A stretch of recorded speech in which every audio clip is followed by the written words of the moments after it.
Hi guys. Tonight, we settle into the kind of evening you probably wouldn't wish on even your least favorite coworker. Imagine yourself trudging across a medieval field, snow crunching beneath your boots, every breath fogging in front of your face like a small ghost. Your shoulders ache beneath armor that has already absorbed far too much cold, and your fingers twitch in their stiff leather gloves. The camp lies ahead, a cluster of flickering lights and the faint smell of wood smoke, and you know you're only minutes away from the one place where a soldier could collapse after marching all day. That's right, the tent.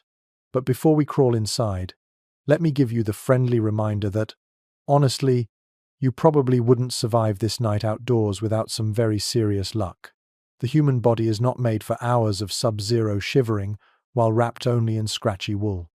So, before you get comfortable, take a moment to like the video and subscribe, but only if you genuinely enjoy what I do here. And while you're at it, post your location and local time down in the comments. I always find it fascinating to know when and where you're listening from. Now, dim the lights and step forward into this world. You reach the camp, and the glow of firelight feels like a fragile promise. A medieval army on the move carried tents, yes, but those tents were nothing like your modern waterproof nylon cocoon. They were bulky canvas or heavy linen, stretched over wooden poles, sometimes patched with leather. You duck inside and the smell of damp wool, smoke, and tired bodies immediately hits you. The tent is low, so you have to crouch. Your armor creaks as you lower yourself onto the ground, which feels half frozen, half mud, depending on whether it snowed or rained earlier. One mainstream fact to keep in mind is that medieval campaigns often ran into late autumn or even the heart of winter, not because generals enjoyed punishing their men, but because wars rarely respected weather calendars. Chroniclers from the 100 Years' War mention soldiers digging in through December, canvas tents sagging under ice. And it wasn't just Northern Europe. Armies in the Balkans or on the steppes faced brutal nights, where the wind could snap tent ropes like string. Here's a quirky tidbit. Some medieval soldiers swore that their best insulation came not from the cloth above them, but from what they piled beneath branches, hay, even the remains of battlefield shields stacked flat to lift them off the frozen ground. Think of it like the medieval version of a camping pad. A knight's squire might lay down cut rushes in a neat layer, while common soldiers scrambled for any dry bundle they could stuff under their cloaks. But here's where historians still debate. Just how effective were these tents at keeping men alive through a real winter's night? Some records suggest the canvas was so thin that snow blew straight through the seams, soaking soldiers until they had to huddle outside by the fire instead. Others argue that with enough layering of hides and cloaks, a tent provided a surprising amount of insulation, especially when packed tightly with men shoulder to shoulder. It's the classic academic tug-of-war. Were these shelters mere symbols of order or genuine lifesavers against frostbite? You sit in the dim glow, hearing the muffled voices of comrades settling down around you. The wind claws at the canvas walls, each gust making the ropes creak and the stakes groan in the earth. You can feel the draft swirling across the floor, chilling your ankles. Someone beside you coughs, deep and rattling, and you know sickness spreads faster than warmth here. Still, the tent is better than open air. You stretch out, cloak pulled over your shoulders, armor stacked awkwardly near your head as a pillow. Imagine the sensations, the smoky tang from the fire outside still clinging to your cloak, the musty damp of canvas pressing into your nostrils, the scratch of straw through thin fabric beneath your cheek. You close your eyes, but sleep feels like a stubborn mule. You toss, you shiver, you pull the cloak tighter, all while the cold seeps in like water through cracks. Somewhere outside, a guard calls out the hour. Another night in the medieval camp has only just begun. You shift in your place, blinking in the dim light, and realize that the tent itself is both your sanctuary and your tormentor. The walls rise up only a few feet, sagging inward where snow has gathered on the canvas. Your breath lingers in the stale air, drifting toward the roof where smoke stains reveal how often fires or lanterns have blackened the fabric. You run your hand along the surface, it feels coarse, rough, and damp from condensation. There is no waterproof coating, no clever seam tape. Instead, the whole structure is simply a shell against the wind, flimsy yet oddly comforting, because it's the only barrier you have. One plain historical fact is that medieval military tents were not luxuries but logistics.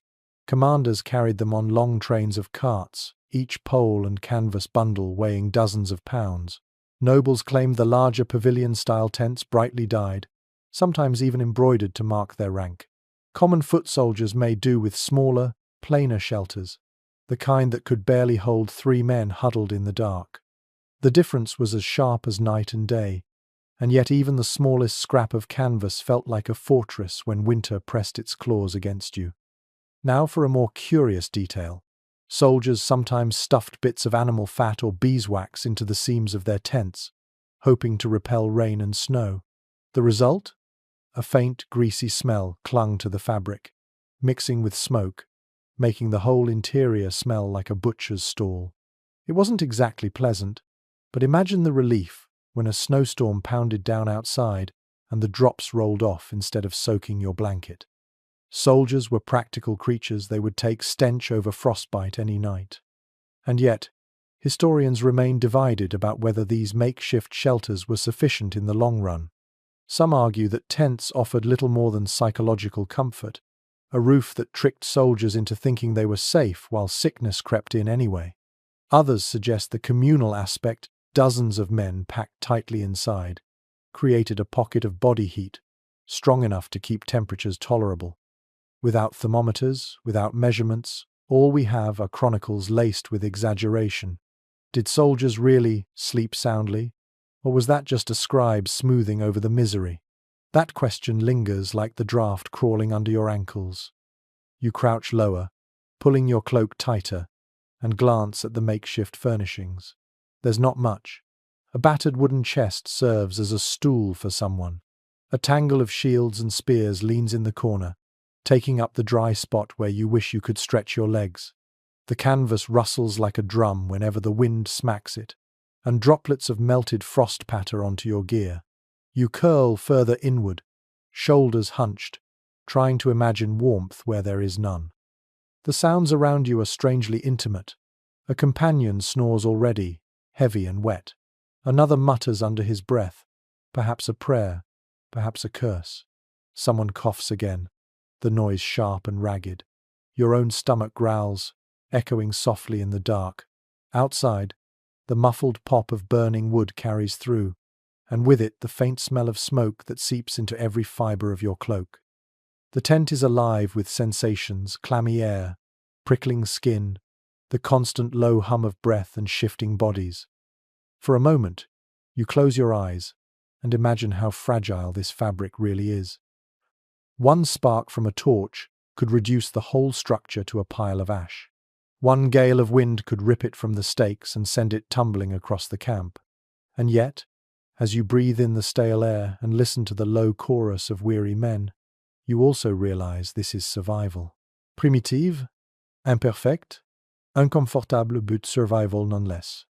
The tent, with all its flaws, is what stands between you and the endless black cold beyond its canvas walls. You tug the cloak closer to your body and feel the rough fibers scratch your chin. It isn't glamorous, not even remotely, but the cloak is more than just clothing now. It's your mattress, your blanket, and your shield all at once. Wool is heavy, coarse, and faintly itchy, but it is also the one material that stubbornly clings to warmth even when damp. You lie back, rolling the edges around your shoulders like a cocoon, and realize this single garment might mean the difference between a night's rest and a shivering ordeal until dawn. One solid historical fact is that medieval soldiers relied heavily on cloaks not only for marching but also for sleeping. Chroniclers often describe soldiers lying down, wrapped in their cloaks, especially in campaigns where carrying extra bedding was impractical. Even high-ranking men, when forced into long campaigns, sometimes dispensed with mattresses and sheets, depending on their cloaks' layered folds to serve as their bedding. It was a universal tool, clothing by day, bedding by night. Here's a peculiar little detail. Some cloaks were so thick and oily from repeated wear that they developed a natural water resistance, almost like the waxed jackets you might see today. Soldiers joked that their cloaks could stand upright on their own if left in the corner. It wasn't just dirt, it was months of sweat, fat, spilled ale, and maybe a bit of mutton grease rubbed in. Disgusting? Sure. Effective against drizzle or snowmelt? Surprisingly, yes. The cloak became a sort of accidental waterproof tarp, a second skin that aged like a strange, smelly armor. Of course, scholars disagree over how much comfort these cloaks actually provided in freezing temperatures. Some argue that the thickness of wool cloaks genuinely offered insulation comparable to a blanket. Others counter that without layers beneath like straw or furs, soldiers wrapped in cloaks alone still lost body heat to the icy ground beneath them. Was the cloak a true safeguard, or merely a thin excuse against nature's bite? Accounts vary, and perhaps the truth lies somewhere in the middle. You shuffle against the ground, feeling the hard lumps of frozen earth beneath you. The cloak dulls some of the sting, but every bone still aches as though the soil itself is pressing upward. You curl into a tighter ball, tucking your knees against your chest, because that's the way warmth hides best, compressed, hoarded, conserved. Around you, others do the same. Shapes under woolen folds become indistinguishable. Men become bundles of fabric with only the occasional cough or murmur to prove they're still alive. The air is thick with dampness. When you exhale, your breath condenses on the inside of your cloak, turning the fabric clammy. You press your face against the folds anyway, inhaling the faint scent of lanolin and smoke. It's not pleasant, but it's home for tonight. Someone shifts beside you, their cloak brushing against yours, and for an instant, the touch feels like a warm reassurance. Everyone here clings to their little island of wool, but together those islands form a crowded archipelago of survival. Picture the scene more closely. Cloaks in shades of brown, grey, and faded blue, edges ragged, hems stiff from old mud. Each one tells a story of battles fought, roads marched, and storms endured. They are blankets stitched with history, even if that history smells like sweat. And as you lie there, cocooned in your own smelly scrap of wool, you realize that you're no different from thousands of soldiers before you. Cloaks kept them alive long enough to keep fighting. They will, you hope, keep you alive tonight. You roll onto your side, cloak clutched tightly, and instantly bump into another body. There's no privacy here. The tent is small, and survival demands closeness. You hear the slow rhythm of breath, the rustle of wool against wool, and you feel the faint, radiating heat from the man lying only inches away. You shuffle closer without even thinking about it, because warmth is a kind of currency, and the only way to get more is to share what little you already have. One straightforward fact is that medieval soldiers routinely slept in groups, pressed shoulder to shoulder, hip to hip, forming a human furnace. Chroniclers of the Crusades, for example, mention men lying in heaps like dogs to stave off cold desert nights. In the frozen forests of northern Europe, entire squads packed themselves into narrow tents, knowing that no one soldier could endure the chill alone. It was practical, not sentimental, the only insulation available when firewood was scarce and blankets were few. And here's a quirky little tidbit. In some armies, soldiers gave each other nicknames based on their sleeping habits. The one who snored too loudly might be called the bellows, while the man who tossed and kicked became the mule. These names stuck even outside the tent, a small reminder that hardship turned into humor whenever it could. After all, if you can't laugh at the misery of sleeping nose to nose with an unwashed comrade, what else can you do? Yet historians still puzzle over whether this communal sleeping fostered camaraderie or bred resentment. Some argue it built bonds of brotherhood. Soldiers trusted each other more after enduring such intimacy. Others counter that constant proximity led to festering irritation, spreading lice and bad tempers more effectively than warmth.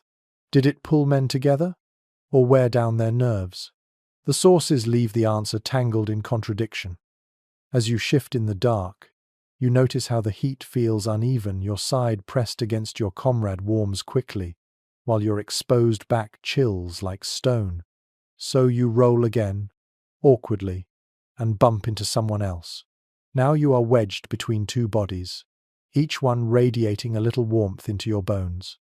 It's uncomfortable, yes, but gradually your shivers ease. The smell is pungent: sweat, smoke, leather, unwashed feet. But you accept it, because you'd rather smell your neighbors than feel the knife edge of cold slicing through your ribs.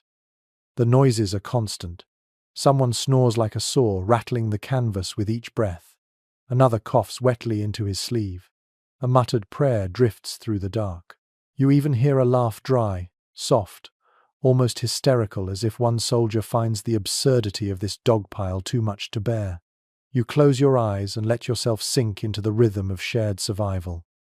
Imagine the scene from above: a heap of cloaks and limbs, tangled like a nest of hibernating animals. The canvas walls bulge slightly outward from the press of bodies inside. Outside, the wind claws at the ropes, but here, in the thick of it, you're cushioned by living walls of flesh and fabric. You are not alone, not tonight. Whether you like it or not, survival has turned you into part of a collective organism, breathing, sweating, shivering, in imperfect harmony. You sigh, pressing your forehead against the rough wool of your neighbor's cloak. The warmth isn't enough to chase the cold entirely, but it dulls the ache in your bones.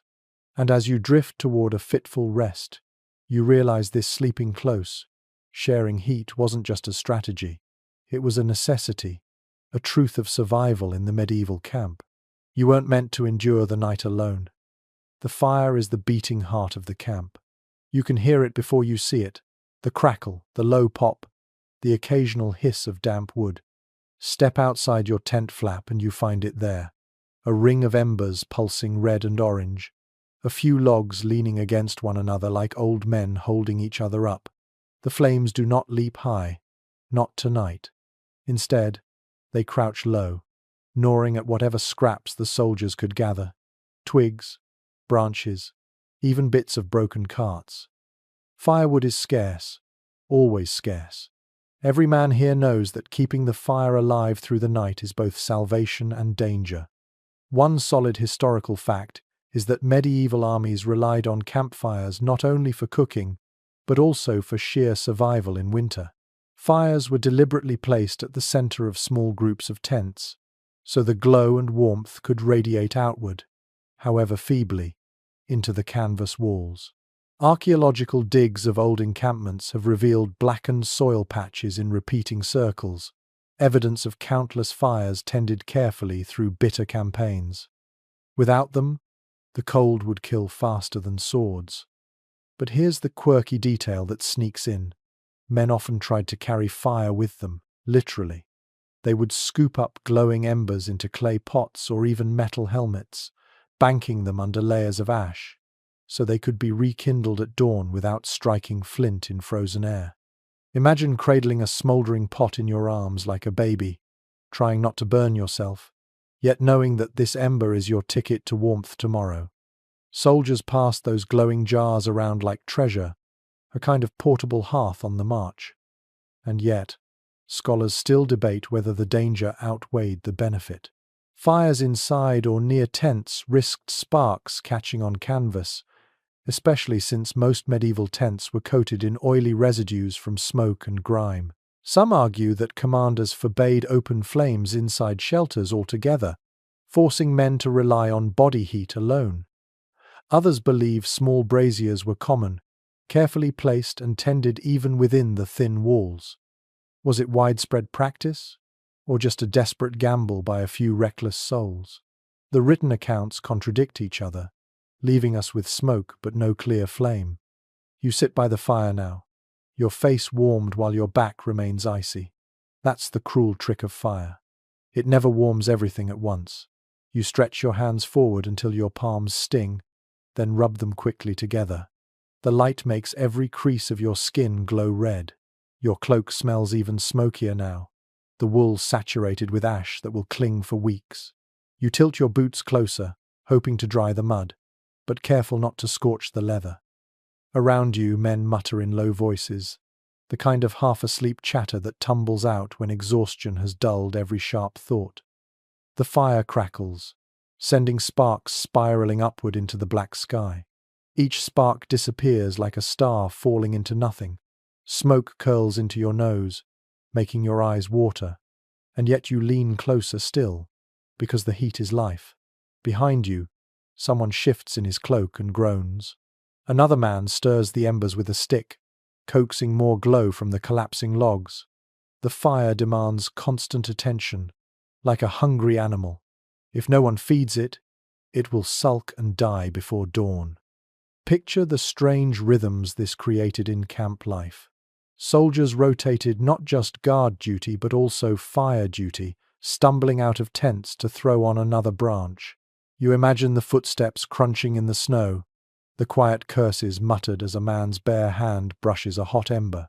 Sometimes a log collapses with a sharp crack, sending up a burst of light that briefly illuminates the tents, the horses, the pale outlines of exhausted faces.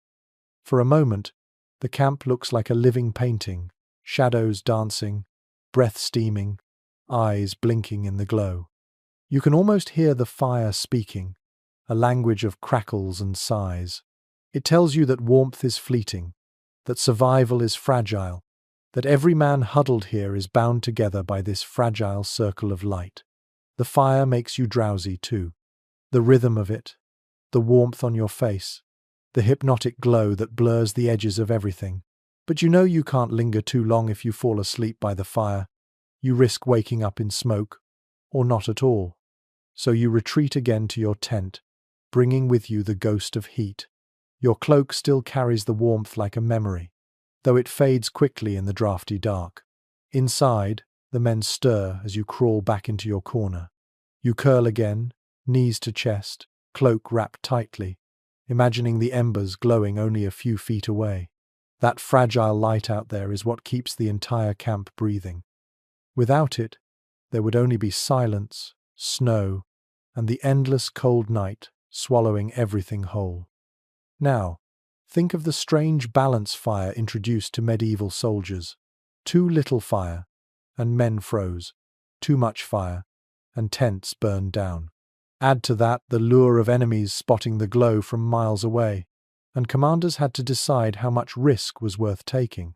Fires might save you from frost, but they could also betray your position to a watchful scout. You picture the commanders weighing those choices, their faces shadowed, their voices low. Should they keep the fire blazing, or let their men freeze quietly in the dark? The answer often depended on desperation. In some sieges, fires were forbidden entirely, the fear of detection greater than the fear of cold.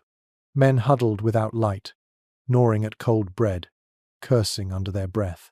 In other campaigns, where survival trumped secrecy, entire camps blazed with dozens of fires, sending columns of smoke skyward like signals to the gods. Whichever choice was made, the fire shaped every soldier's night, every hour of restless sleep. Tonight, as you listen to the wind battering the canvas walls, you realize how much hope you've pinned on that crackling outside.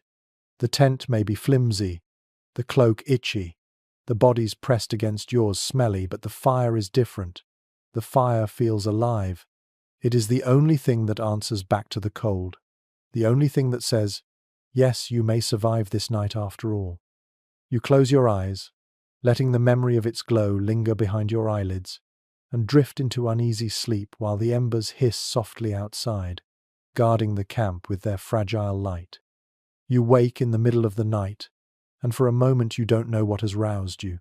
Then you feel it, the scratchy rasp against your cheek, the faint tickle across your arm.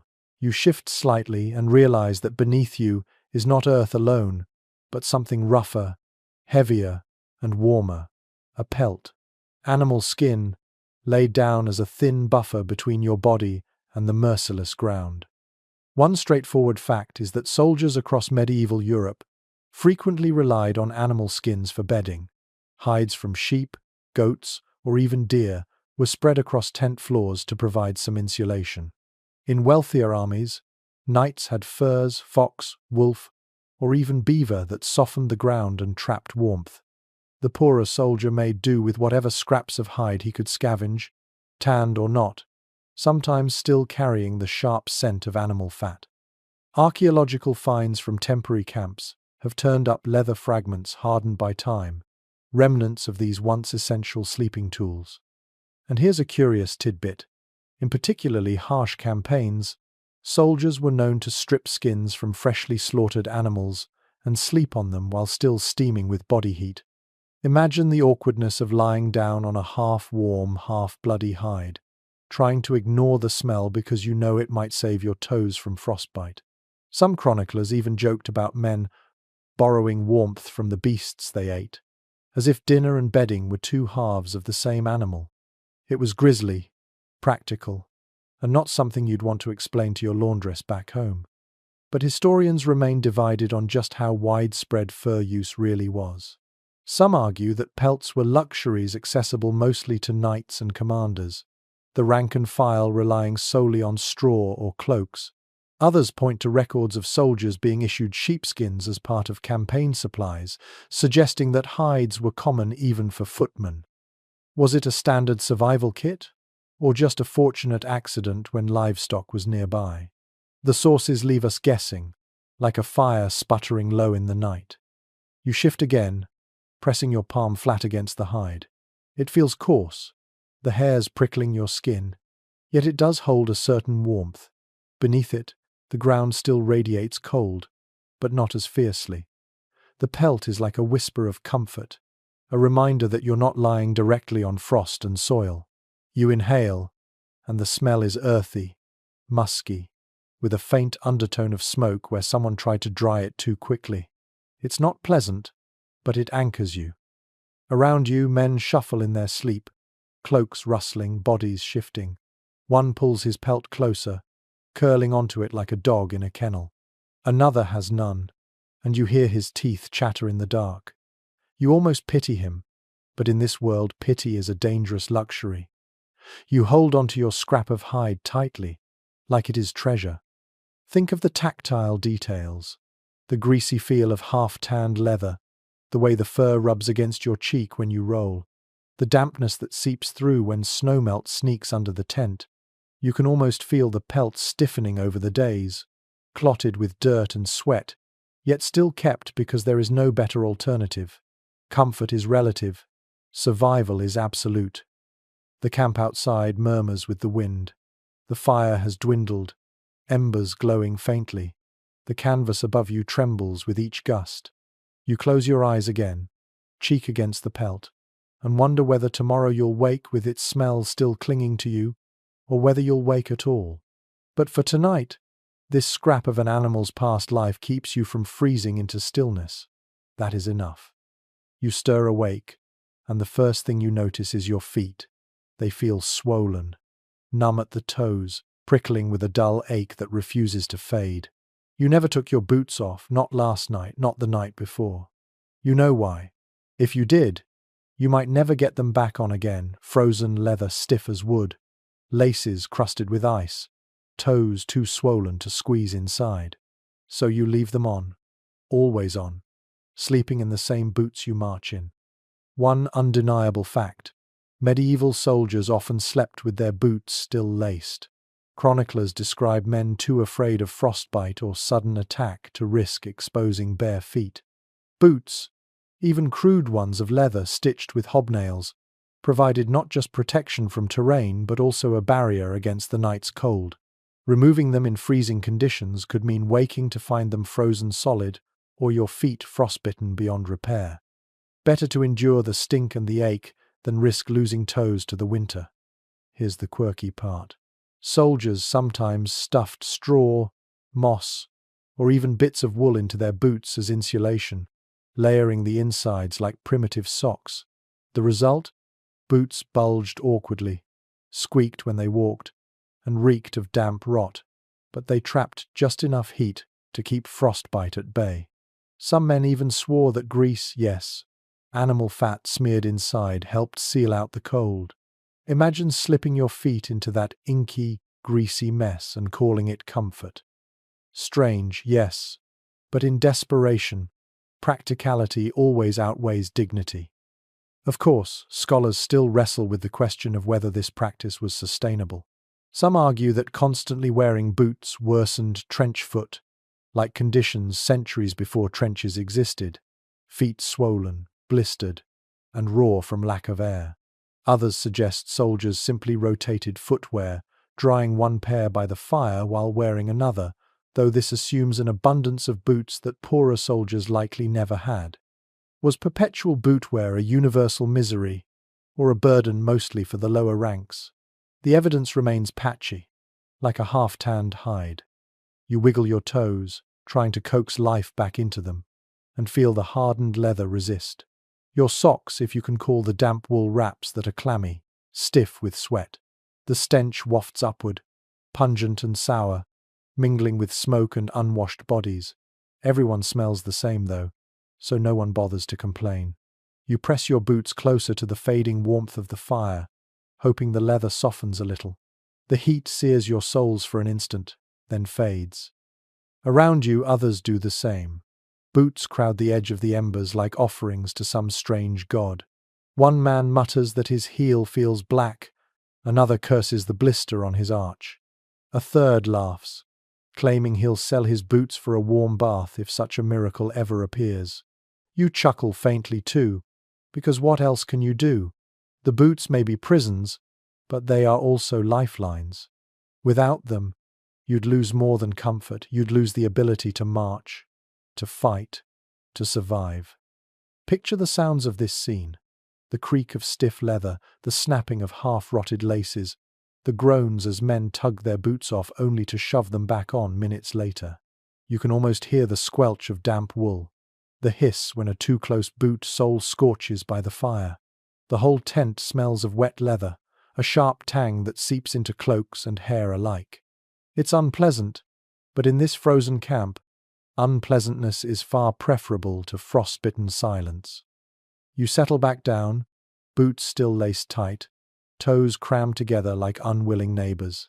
The leather presses against your ankles, digging into sore skin, but you accept it. The choice is simple: comfort for a few hours or survival for another day.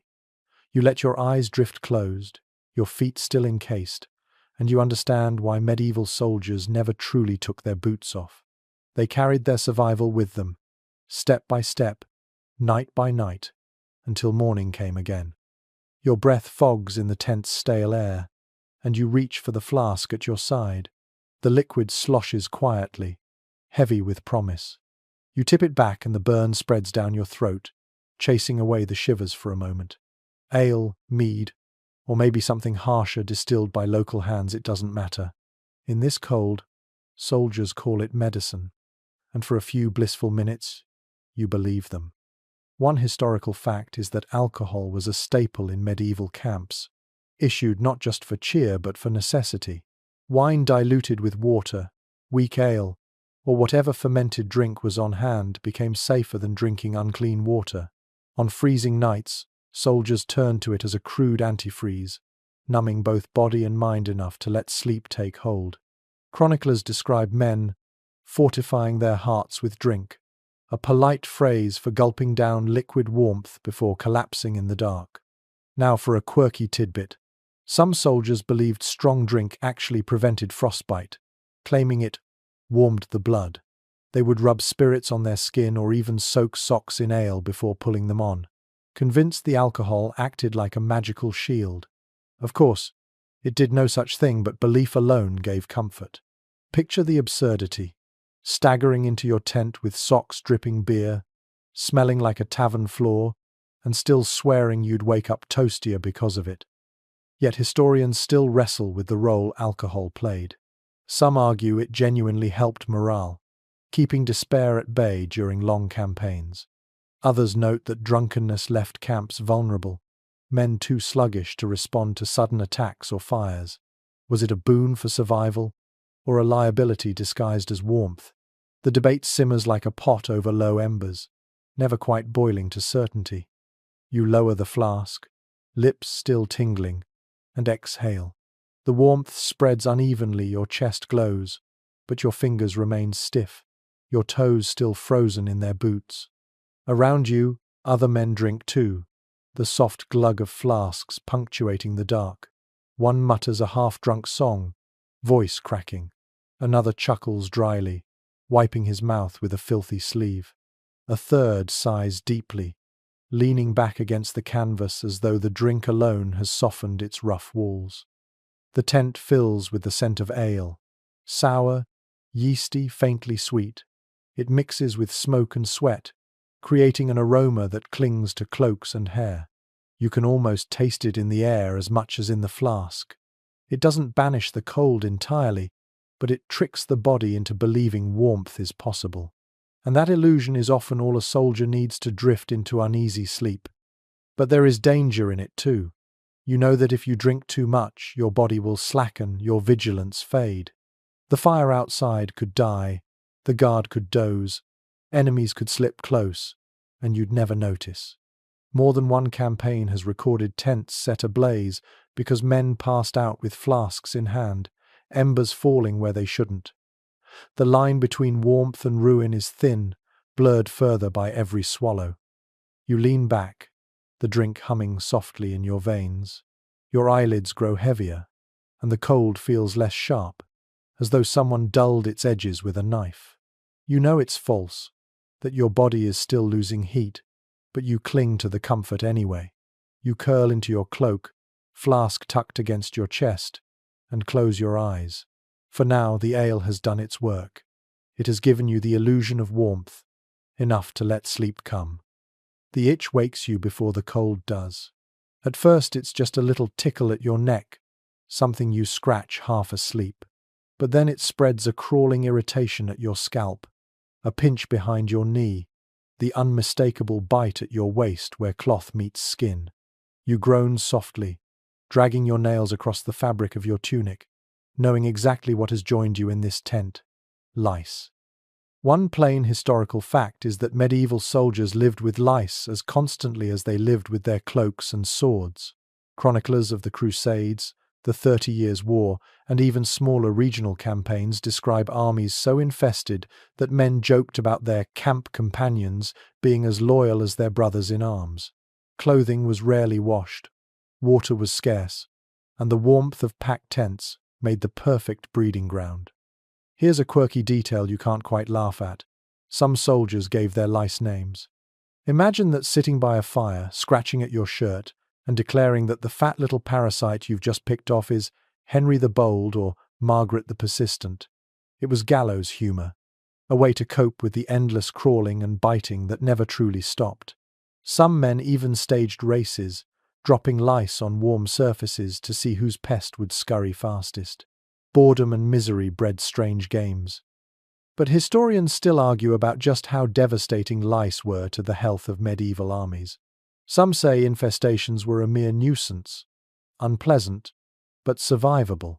Others point to the spread of diseases like typhus carried by lice that could decimate entire camps faster than enemy arrows. Were lice merely itchy bedfellows, or were they silent killers in woolen seams? The evidence leaves us scratching for answers. You shift on your cloak, fingers digging under your collar. The fabric is rough with grit and sweat, but beneath it you feel the tiny bumps where lice cling to seams. You pinch one, roll it between your fingertips until it pops faintly, and wipe your hand on the ground.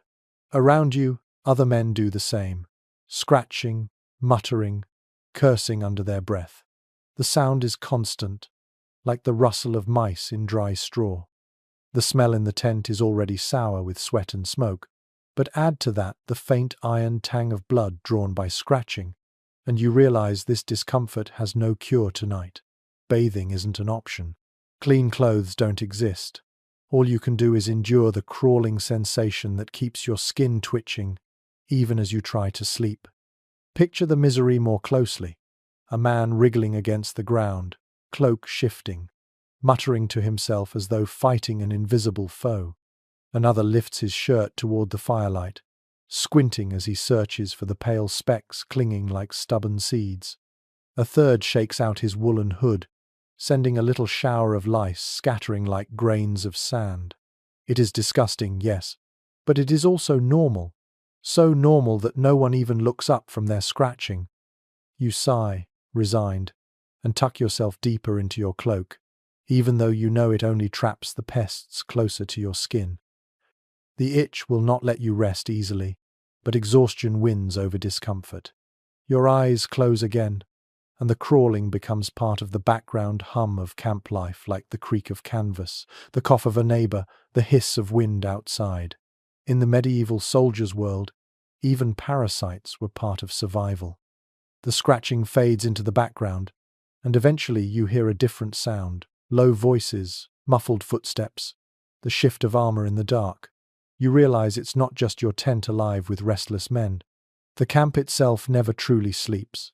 Someone always has to be awake, watching the fire, watching the horizon, watching for the flicker of an enemy torch or the shadow of a raider slipping close. This is guard rotation, the rhythm of the night, and you are part of it whether you want to be or not. One firm historical fact is that medieval armies divided the night into watches, assigning men to stay awake in turns while others slept. The number of watches varied, sometimes 3, sometimes 4, depending on the commander's discipline. Chroniclers from the 100 Years' War mention the first watch and the last watch, the latter always the most dreaded, because it meant dragging yourself from thin sleep into the coldest, darkest hours before dawn. Without these rotations, a camp could be taken completely by surprise. Fires smothered, soldiers slaughtered in their beds. And here's a quirky tidbit. Guards often carried not just weapons but little wooden clappers or horns, devices meant to scare away intruders or keep themselves from dozing. Imagine trudging around a frozen camp, stamping your boots to keep blood flowing, and occasionally banging 2 sticks together like a one-man percussion band, just so your eyelids don't betray you. Some guards sang low songs under their breath, repeating verses endlessly like lullabies twisted into wakefulness. But historians still argue over just how strict these watches really were. Some accounts describe iron discipline, with men punished severely for sleeping on duty. Others suggest rotations were lax, especially in smaller campaigns, with guards nodding off and relying on dogs or sheer luck to raise alarms.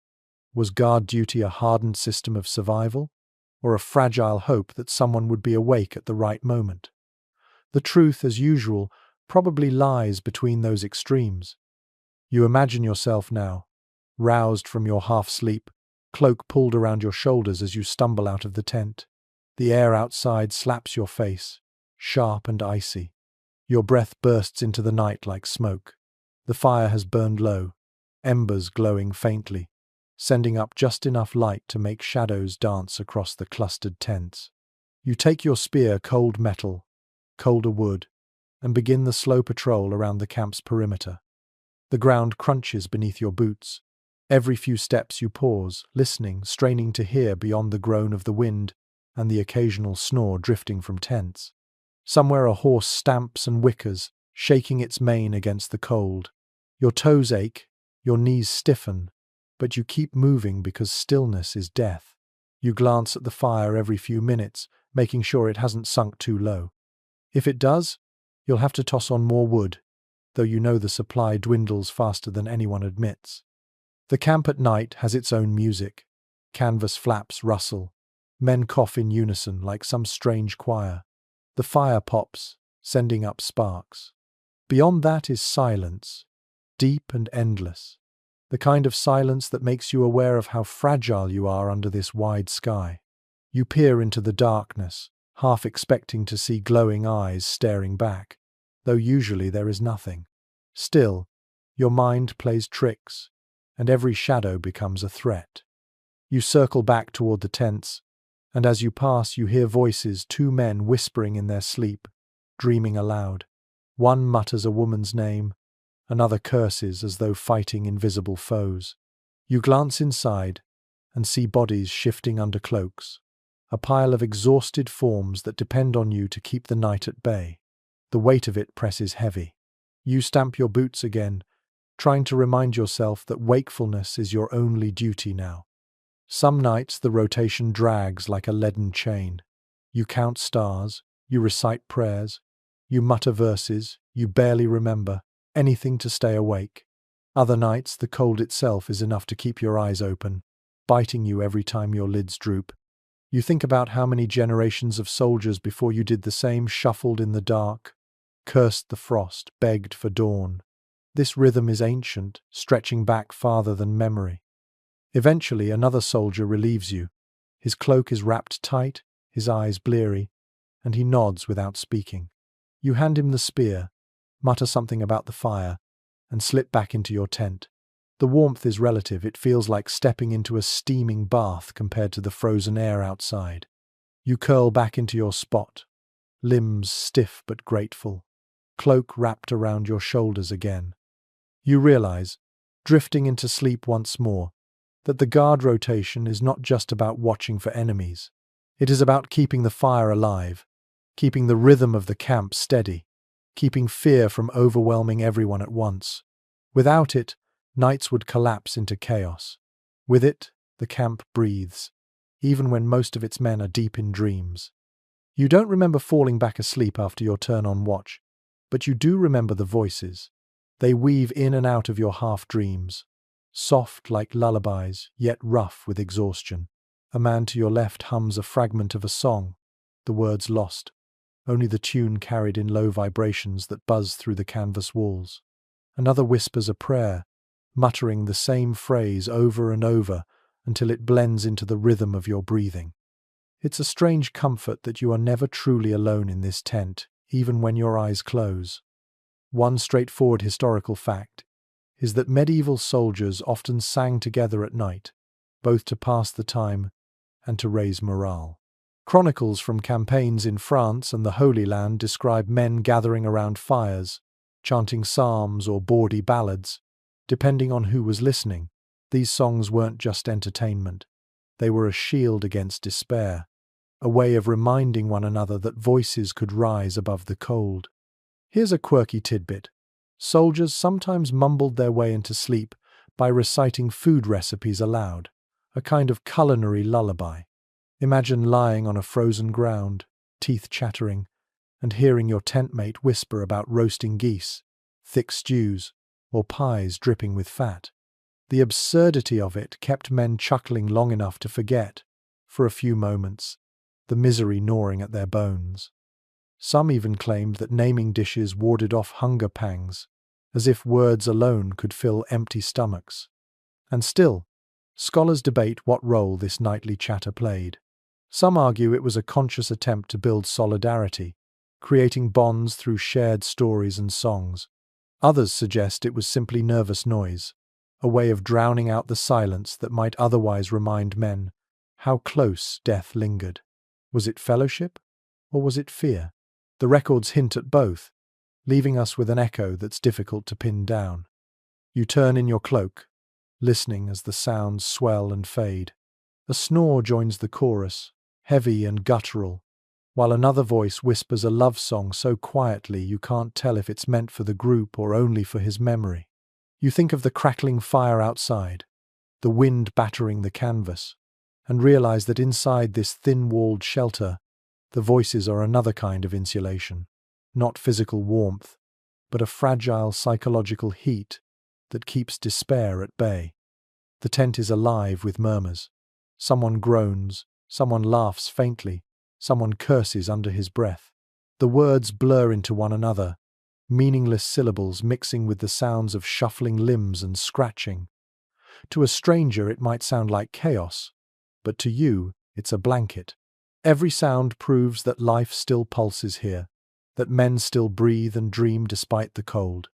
You close your eyes tighter, letting the sounds carry you. The hum of a half-remembered hymn drifts above the low chuckle of a joke muttered in the corner. The two blend strangely well, sacred and profane sharing the same space without conflict. You realize how many generations of soldiers before you probably heard the same soundtrack, a mixture of snores, songs, prayers and curses wrapped together in smoky air. Picture it clearly. Men huddled under cloaks, faces shadowed, lips moving in half-conscious rhythm. One traces the sign of the cross repeatedly, another mouths a bawdy tale, another hums through cracked lips. No one commands this chorus, it simply happens, spontaneous and unplanned. Like the fire outside, the voices flicker, glow, and eventually sink into embers. And as you finally drift again, lulled by the strange mixture of song and sighs, you understand that this is how medieval soldiers carved space for themselves in unbearable nights. They could not chase the cold away, but they could fill the silence. The voices wove a net strong enough to hold back despair until morning. You blink awake in the middle of the night and realize, with a dull kind of clarity, that your sleep has been broken in two. First, you fell into heavy slumber soon after watch, lulled by the fire's fading glow and the murmurs of voices around you. Now, only a few hours later, you find yourself wide awake, staring at the dim canvas ceiling and listening to the sound of men stirring, coughing, and shifting in the dark. It feels strange. This interruption, like sleep, has been split neatly down the middle. One straightforward historical fact is that in the medieval world, segmented sleep was common. Scholars of pre-industrial life call it first sleep and second sleep. People would sleep for a few hours, wake naturally around midnight, and spend an hour or two talking, praying, tending fires, or even visiting neighbors, before returning to rest. Soldiers, in tents, experienced the same rhythm, though for them it was shaped less by choice and more by necessity. The cold, the noise, and the constant demands of watch duty carved their nights into chunks. Here's a quirky tidbit. Some men claimed this midnight waking was the perfect time for storytelling, sharing eerie tales of ghosts and omens. Imagine lying in a smoky tent, eyes half open, while your neighbor whispers about spirits that wandered battlefields, about dead men who knocked on tent walls, or about saints who appeared in dreams to offer protection. It sounds like campfire folklore, but in the gloom it became almost believable. Some soldiers even swore they saw glowing figures near the fires at night, though whether that was spirits or just smoke playing tricks, you'll never know. And yet historians still argue about whether segmented sleep was truly restful. Some say it was natural, the body attuned to cycles shaped by firelight and darkness. Others suggest it left soldiers perpetually exhausted, unable to recover fully before dawn forced them back to marching. Was broken sleep adaptive? Or was it another cruelty piled onto weary bodies? The debate continues, with no clear verdict beyond the fact that men somehow managed to endure it. You shift in your cloak, pulling it tighter, and listen. Around you, voices stir again. Someone is praying softly, words tumbling in Latin. Another groans and mutters, perhaps recounting a dream to a half-awake comrade. The man closest to you sighs heavily and whispers about food, fresh bread, roasted meat, anything but the stale crusts that actually await him come morning. You can almost taste it, the imagined feast, even as your stomach growls in hollow protest. Outside, the fire has dwindled to embers, but you can see the faint glow through the tent seams. A guard passes, boots crunching in snow, spear butt tapping the frozen ground in rhythm. Somewhere farther off, a horse whinnies softly, shaking frost from its mane. The world feels suspended, caught between deep night and the hint of dawn still far away. You realize this is a liminal time, a pause in the grinding routine of soldiering where men are neither fully awake nor fully asleep. You pull your cloak over your head, shutting out the draft, and drift into half-conscious thought. Perhaps this is when secrets are confessed, when men whisper about the families they left behind, about the fears they would never admit in daylight. Perhaps this is when curses spill more easily, aimed at commanders, enemies, or even God himself for allowing such misery. Words flow freer when half-dreaming, when the mind is loose and unguarded. Imagine the tent as a hive of quiet activity. Some men slipping outside to relieve themselves in the snow, others poking at the fire, others whispering stories that blur fact and fable. The canvas walls glow faintly with the light of coals, shadows bending and stretching as men move. It is both eerie and intimate, a time when exhaustion mingles with strange alertness. Eventually the rhythm shifts again. Voices fade, movements slow. Men roll back into their cloaks, pulling hoods over their heads, and gradually the snores return, one by one, until the tent hums again with the sound of second sleep. You feel your eyelids droop, your body sagging into the earth, and though the cold bites, it cannot stop the tide of drowsiness. As you surrender again to slumber, you realize that medieval soldiers didn't just fight enemies on the battlefield. They fought the structure of the night itself, the broken rhythm, the constant interruptions, the uneasy balance between wakefulness and rest. And yet, just as you do now, they found ways to close their eyes again and slip back into the dark, trusting that the second sleep might be enough to carry them through the dawn. You wake again, not to the itch of lice or the howl of the wind, but to the steady breathing of men packed close around you. In the dim light, you notice something that never fails to sting. Not all cloaks and bedding are created equal. The man across from you, a knight's retainer, shifts in his sleep wrapped in thick wool layered with fur, while you lie on rough canvas and a hide that still smells faintly of goat. Rank doesn't vanish in the dark, it curls up beside you and snores in comfort while you shiver. One clear historical fact is that the quality of sleeping gear varied enormously between knights and common foot soldiers.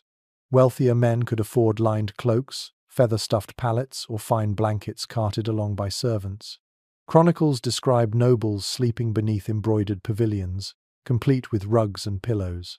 Meanwhile, the rank and file had little more than their own cloaks, some straw, and perhaps a single blanket shared between two or three.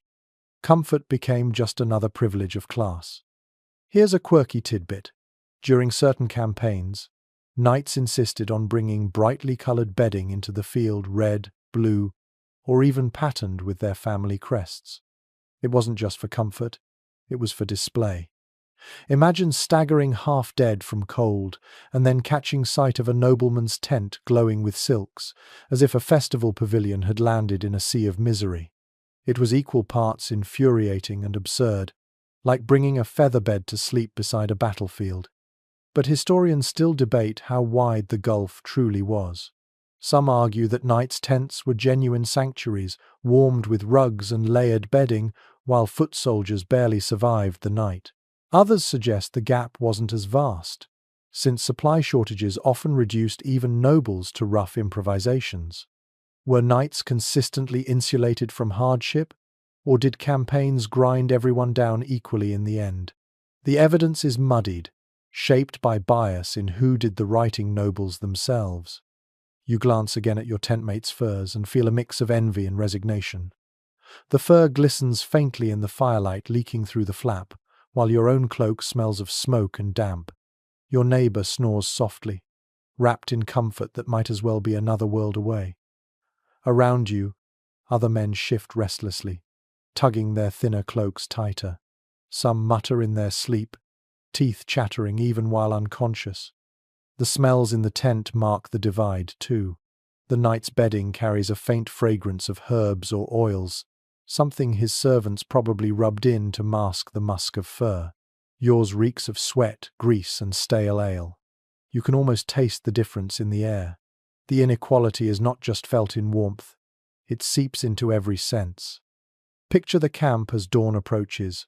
Pavilions of nobles standing tall and richly dyed, straw-stuffed lean, twos sagging nearby. The contrast is stark, even grotesque. A visitor might mistake the field for a strange village where a carnival tent rose beside a hovel. Yet in truth, both stand side by side because war pressed all classes into the same mud, though never on the same terms.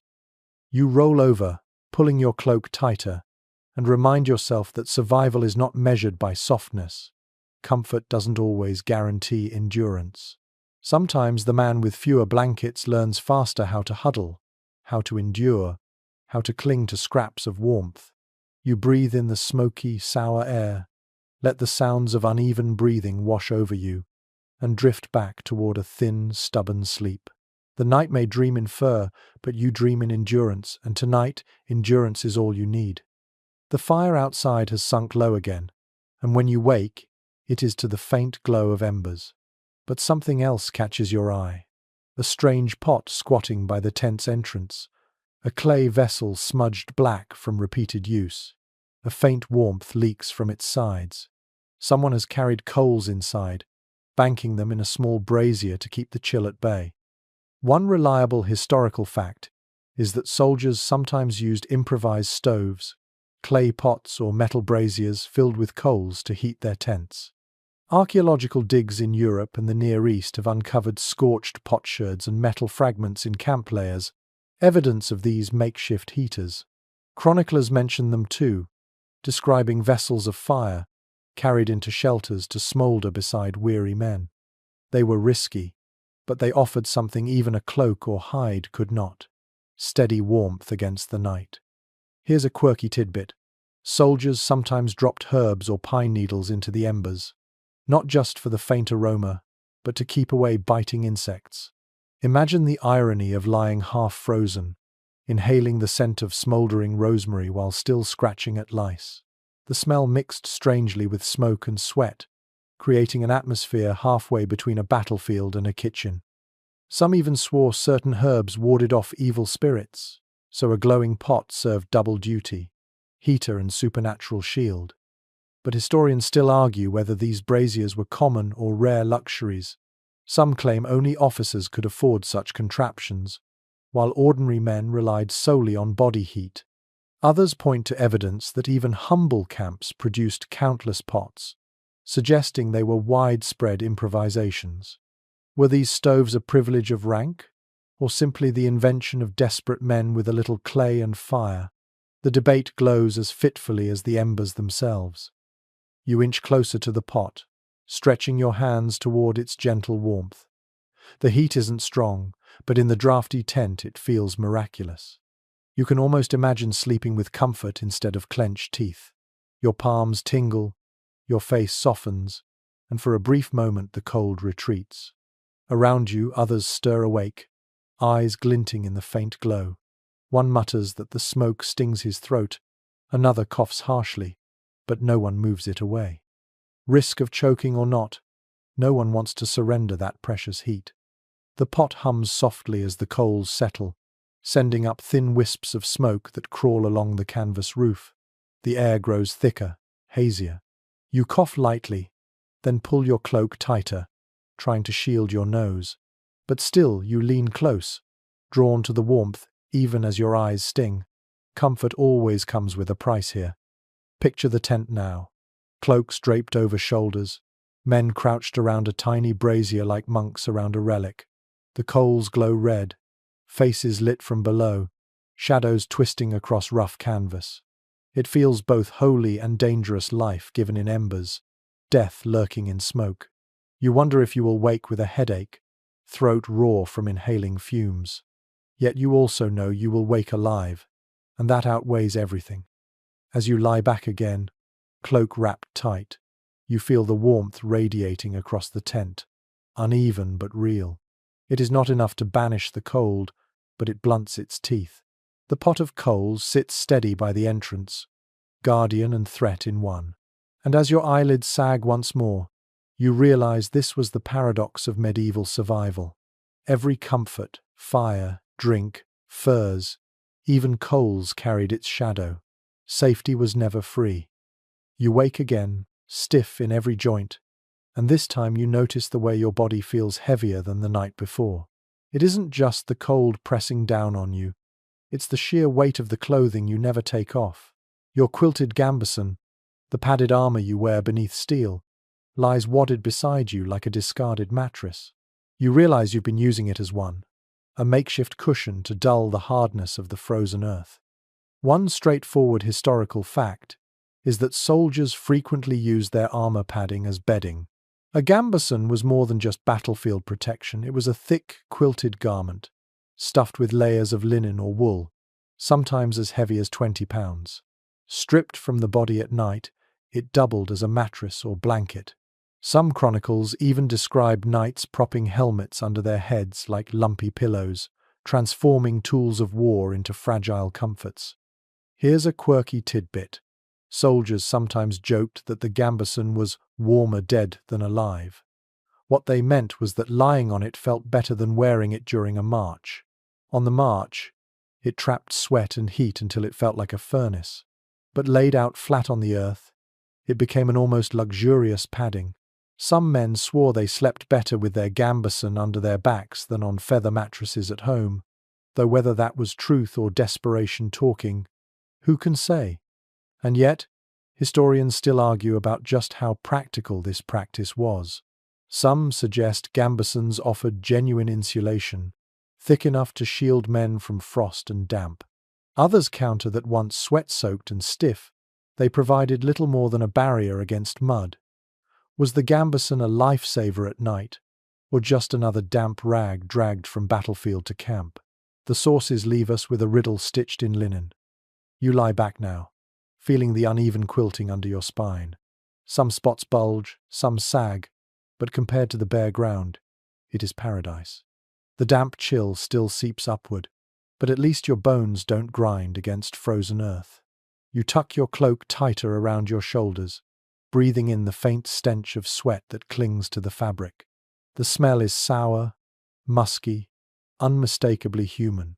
This gambeson has absorbed days of labor, battle, and fear. It reeks of endurance. Around you, others do the same. A man lies with his gambeson pulled half over him like a blanket. Another sprawls directly on his breastplate as if it were a bedboard. One young soldier curls with his helmet against his chest, as if hugging a hard, cold child. You can hear the faint scrape of metal whenever someone shifts, armor clinking like an orchestra of rust. The tent fills with the mixed scent of wool, sweat, and iron. It isn't pleasant, but it is familiar. Your nose adjusts, and soon the smell becomes background, almost reassuring in its constancy. You close your eyes, imagining the quilted layers beneath you as feathers instead of rags. The fabric scratches your skin through your tunic, but you tell yourself it's soft, because that's the only way you'll rest. Picture the scene clearly. Gambesons spread like patchwork mattresses, their seams torn from battles, their stuffing poking out like tufts of hair. Cloaks thrown on top form uneven piles of bedding. Helmets glint faintly in the dim light, some pressed into service as pillows, others stacked neatly in corners. The entire tent looks like a jumble of war gear, reimagined as furniture. And as you let your body sink into this strange mattress, you realize the irony. Everything designed to harm swords, armor, helmets becomes, at night, a tool for survival. War makes even padding sacred, because it is the only thing between you and the earth's frozen bite. You close your eyes, hands folded on your chest, and drift into shallow, uneasy rest, grateful for the softness that isn't really soft at all. You wake with a start, nose wrinkling before your eyes even open. It's not the cold this time, it's the smell.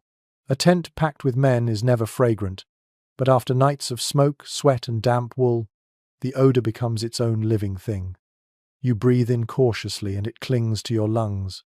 Sharp smoke from half-burned wood, sour sweat soaked deep into cloaks, the wet dog scent of damp wool, and underneath it all the faint but undeniable tang of something singed, as if the stew pot boiled over and scorched the bottom.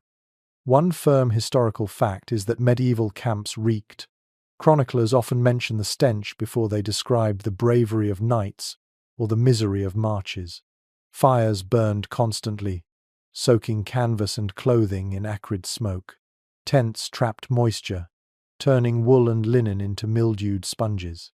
Add in the fact that soldiers rarely bathed on campaign, and you begin to understand why "the smell of camp" was a phrase that needed no explanation. Here's a quirky tidbit. Some commanders ordered herbs scattered on tent floors to mask odors. Soldiers crushed lavender, rosemary, or thyme beneath their boots, pretending it freshened the air. Imagine lying on straw laced with thyme, the scent briefly sharp before it faded under the stronger perfume of sweat. In some regions, men carried little pouches of dried herbs around their necks, not out of elegance, but as a desperate attempt to breathe something other than smoke. And yet, historians still puzzle over how much the stench mattered. Some argue it was so constant that soldiers stopped noticing, their noses numbed by weeks of foulness. Others suggest it carried real consequences, spreading disease by attracting flies and fouling the air. Was it just unpleasant? Or was it another invisible enemy wearing men down? The evidence doesn't give us certainty, only scattered descriptions of soldiers gagging at their own cloaks. You shift uncomfortably, tugging the fabric closer to your face, and the smell intensifies. Wool damp with sweat and smoke, rough against your cheek. You cough softly, your throat raw from breathing stale air all night. Around you, other men groan awake, their voices thick and hoarse. One sneezes loudly, shaking the tent flap. Another mutters a curse at the reek, though he knows nothing can change it. The smells swirl together like layers of misery. Smoke coats your tongue, metallic and bitter. Sweat clings sour and oily to your nostrils. Wet wool smells almost animal, a reminder that your cloak once walked on 4 legs before it wrapped around you. Somewhere nearby, leather boots give off their own rank odor, half scorched by fire, half rotting from damp. And over it all lies the faint, charred note of last night's stew, where beans fused stubbornly to the bottom of a pot. You roll over, trying to bury your nose in the cleaner folds of your cloak, but there is no escape. The air is thick, heavy, pressing against your senses. Even your dreams smell of smoke. You think of home, of fresh rushes strewn on floors, of clean sheets washed in river water, and the memory stings sharper than the stench itself. Picture the tent in detail, cloaks hanging from pegs, stiff with grime, helmets streaked with soot, gambesons steaming faintly from the fire's heat, releasing the odor of soaked wool. Men shift restlessly, scratching, coughing, exhaling sour breath that mingles with everything else. The canvas walls themselves hold the stink, having absorbed months of smoke until they give off their own bitter aroma whenever warmed by the fire. Yet, strangely, the smell also becomes part of the rhythm of survival. It tells you you're still alive, that the men around you are still breathing, still sweating, still sharing this miserable shelter. The reek is unpleasant, yes, but silence and clean air would mean something worse. An empty tent. You breathe in again, coughing, and let the foulness settle in your chest like another layer of armor. As you close your eyes once more, you realize the medieval camp was as much about enduring sensations as enduring enemies. Cold, smoke, damp, itch, and smell all constant companions, all reminders of how survival is measured, not in comfort, but in persistence. And tonight, persistence is the only fragrance you can wear. You're half asleep when you hear it first, a soft tapping sound, like fingers drumming against canvas. Then comes the unmistakable chill seeping through seams, rain or worse snow finding every gap, dripping onto faces already weary from the cold. The tent, which at times feels like a fragile refuge, now becomes its own enemy, funneling the storm inside. You roll over and feel drops splash against your cheek, icy enough to jolt you upright. From surviving accounts, we know that medieval tents were notoriously leaky.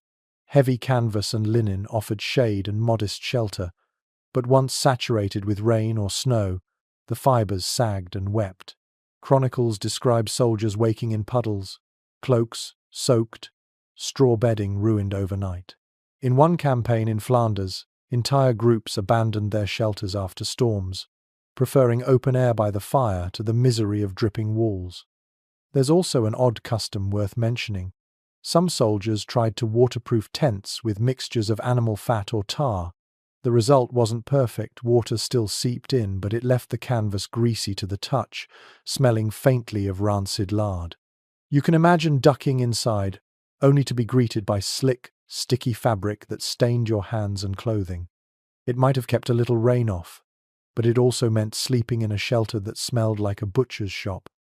Interpretations differ on how soldiers truly endured prolonged downpours. Some historians suggest they rotated constantly, sending men to cut new straw to replace what had turned to mush. Others argue the misery simply had to be tolerated. Men slept wet, woke shivering, and marched on in sodden gear. Was there any effective system for keeping dry, or was survival simply a matter of stubborn endurance? The sources give conflicting glimpses but no tidy answers. You curl tighter under your cloak, but the wet sneaks in anyway. The wool holds some warmth, even damp, but it clings to your skin with a clammy grip. The ground beneath you has become soft mud, oozing upward as though the earth itself is swallowing you. Around you, men mutter curses, shift their bedding, shove cloaks against leaks. One man groans as drops fall steadily on his forehead, refusing to shift no matter how he turns. The smell in the tent intensifies. Wet wool carries a sour, barnyard scent. Leather grows sharp and pungent when soaked. Smoke from the fire outside mingles with the damp, creating a heavy odor that presses down on your lungs. You cough, and so does the man beside you, each breath puffing pale mist into the dark. Picture the scene. The canvas walls sagging, streaked with rivulets of water, straw mats sinking into sludge, cloaks wrapped like shells around shivering bodies. The fire outside hisses as rain spits onto embers, sending up little clouds of steam. The night is alive, not with voices now, but with the constant drip, drip, drip, a rhythm of discomfort that seeps into every dream. Yet there's something strangely unifying in the misery.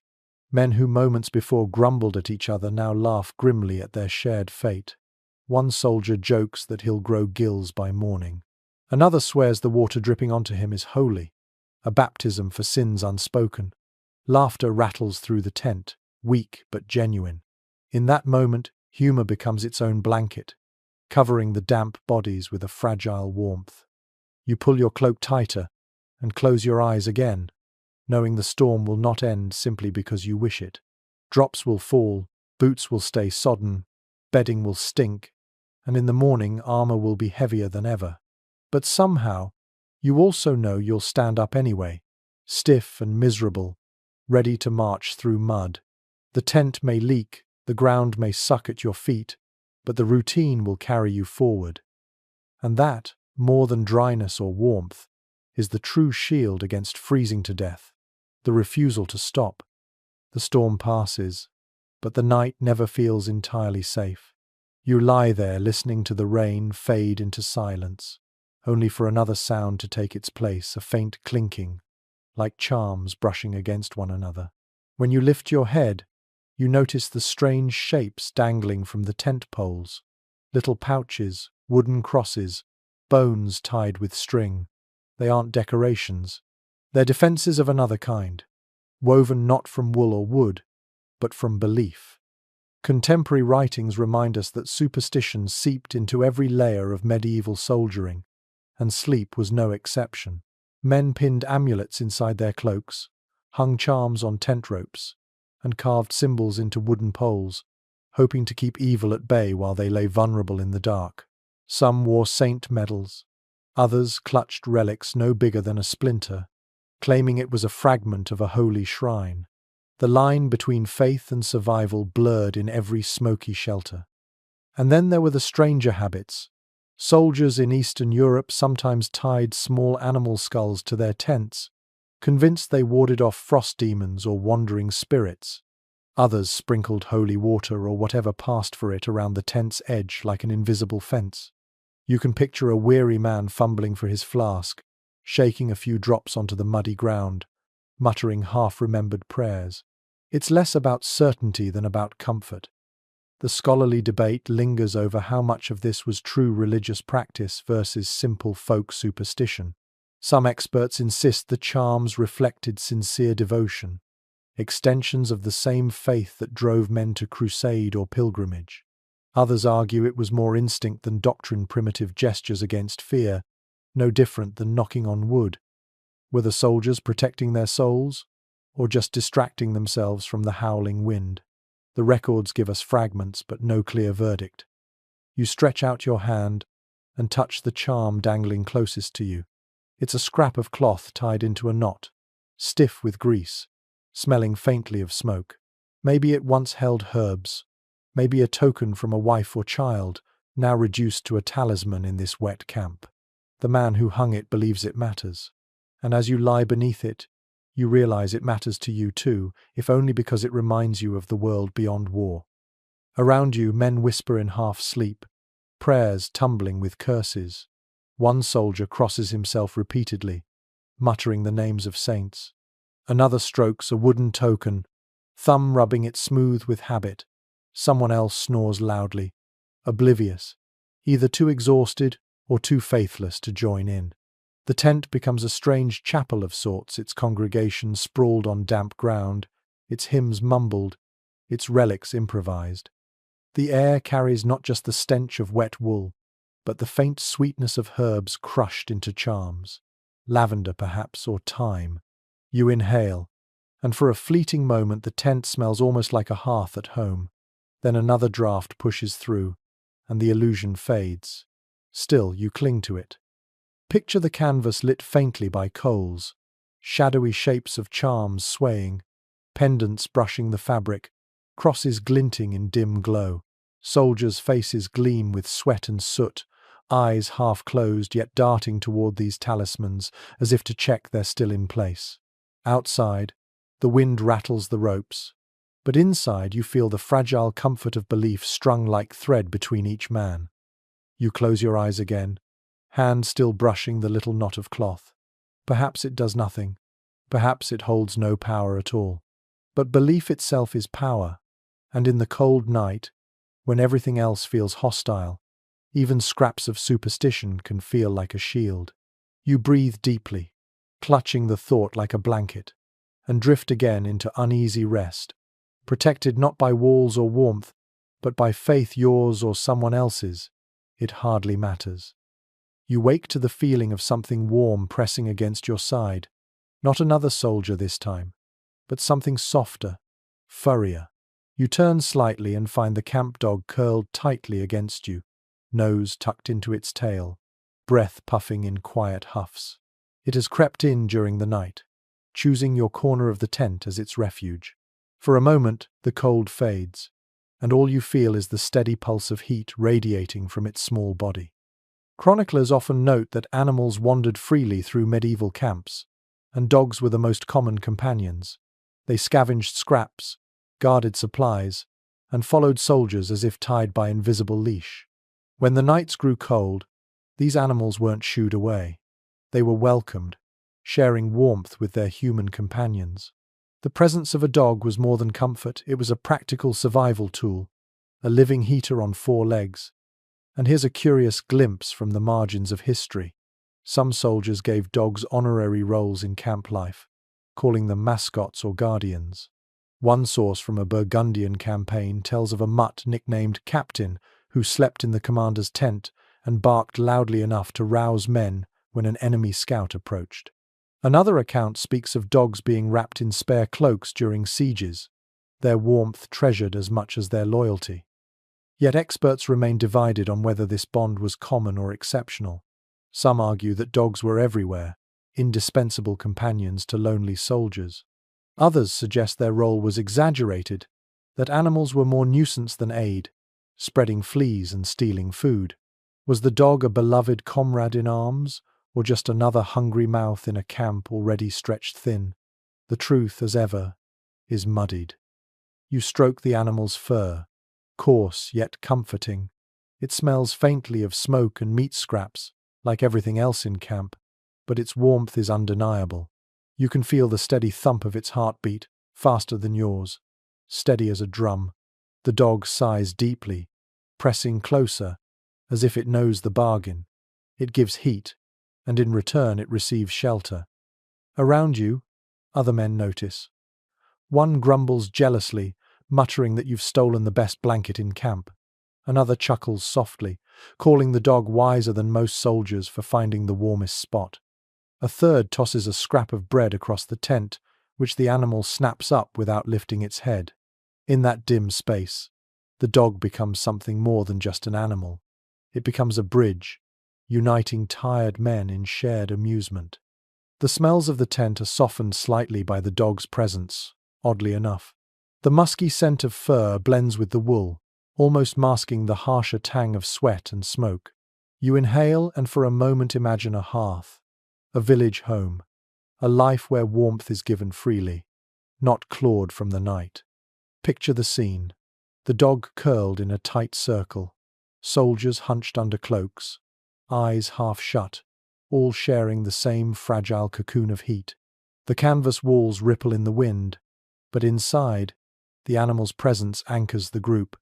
It is a small reminder that not everything in war is bleak. Even in the coldest night, loyalty can curl up beside you and keep you alive. You close your eyes, hand resting on the dog's flank, feeling its chest rise and fall. Its warmth seeps into your bones, steady and quiet. Perhaps it is no miracle, just body heat shared like any other, but in the middle of a freezing campaign, it feels miraculous. You let your breathing fall into rhythm with the animal's zal, and slowly, you drift back into a sleep that feels deeper than the rest, as though survival tonight has come with a wagging tail and a quiet sigh. Morning never seems to come quickly enough, but tonight you find yourself awake, not from cold or itch, but from silence. The dog has shifted away, the fire outside has sunk low, and within the tent, the usual chorus of mutters and snores has faded. There is only stillness, broken now and again by the snap of canvas as wind claws at the ropes. It takes you a moment to realize why. The commanders have ordered quiet. No songs, no chatter, no prayers muttered too loudly. Just silence, heavy and deliberate. Documents from military ordinances show that discipline often extended even into the night. Soldiers were warned against making noise, not only to keep order but also to prevent enemy scouts from detecting the camp. Silence was a tool of survival, imposed as firmly as any ration or drill. A rowdy camp might comfort its men, but it also betrayed its position. Quiet tents meant safer soldiers, though the price was a suffocating hush that weighed on every ear. And yet, odd exceptions existed. Some armies developed codes of whispered signals, clicks of the tongue, small knocks against shields that let men communicate without raising voices. Imagine lying awake, hearing not a word but the faint tap-tap that meant all clear, or the hiss that meant trouble. These tiny noises became the lullabies of discipline, reminders that silence did not mean neglect, but vigilance. Interpretations vary over how strictly such rules were followed. Some historians argue commanders enforced silence with brutal punishments, lashing men who laughed too loudly. Others believe that, outside of campaigns near enemy lines, soldiers ignored the order and filled their tents with noise anyway. Was this hush universal, or just an ideal scribes wanted readers to believe? The reality may have shifted with every commander and every night. You lie there, listening to the absence of sound.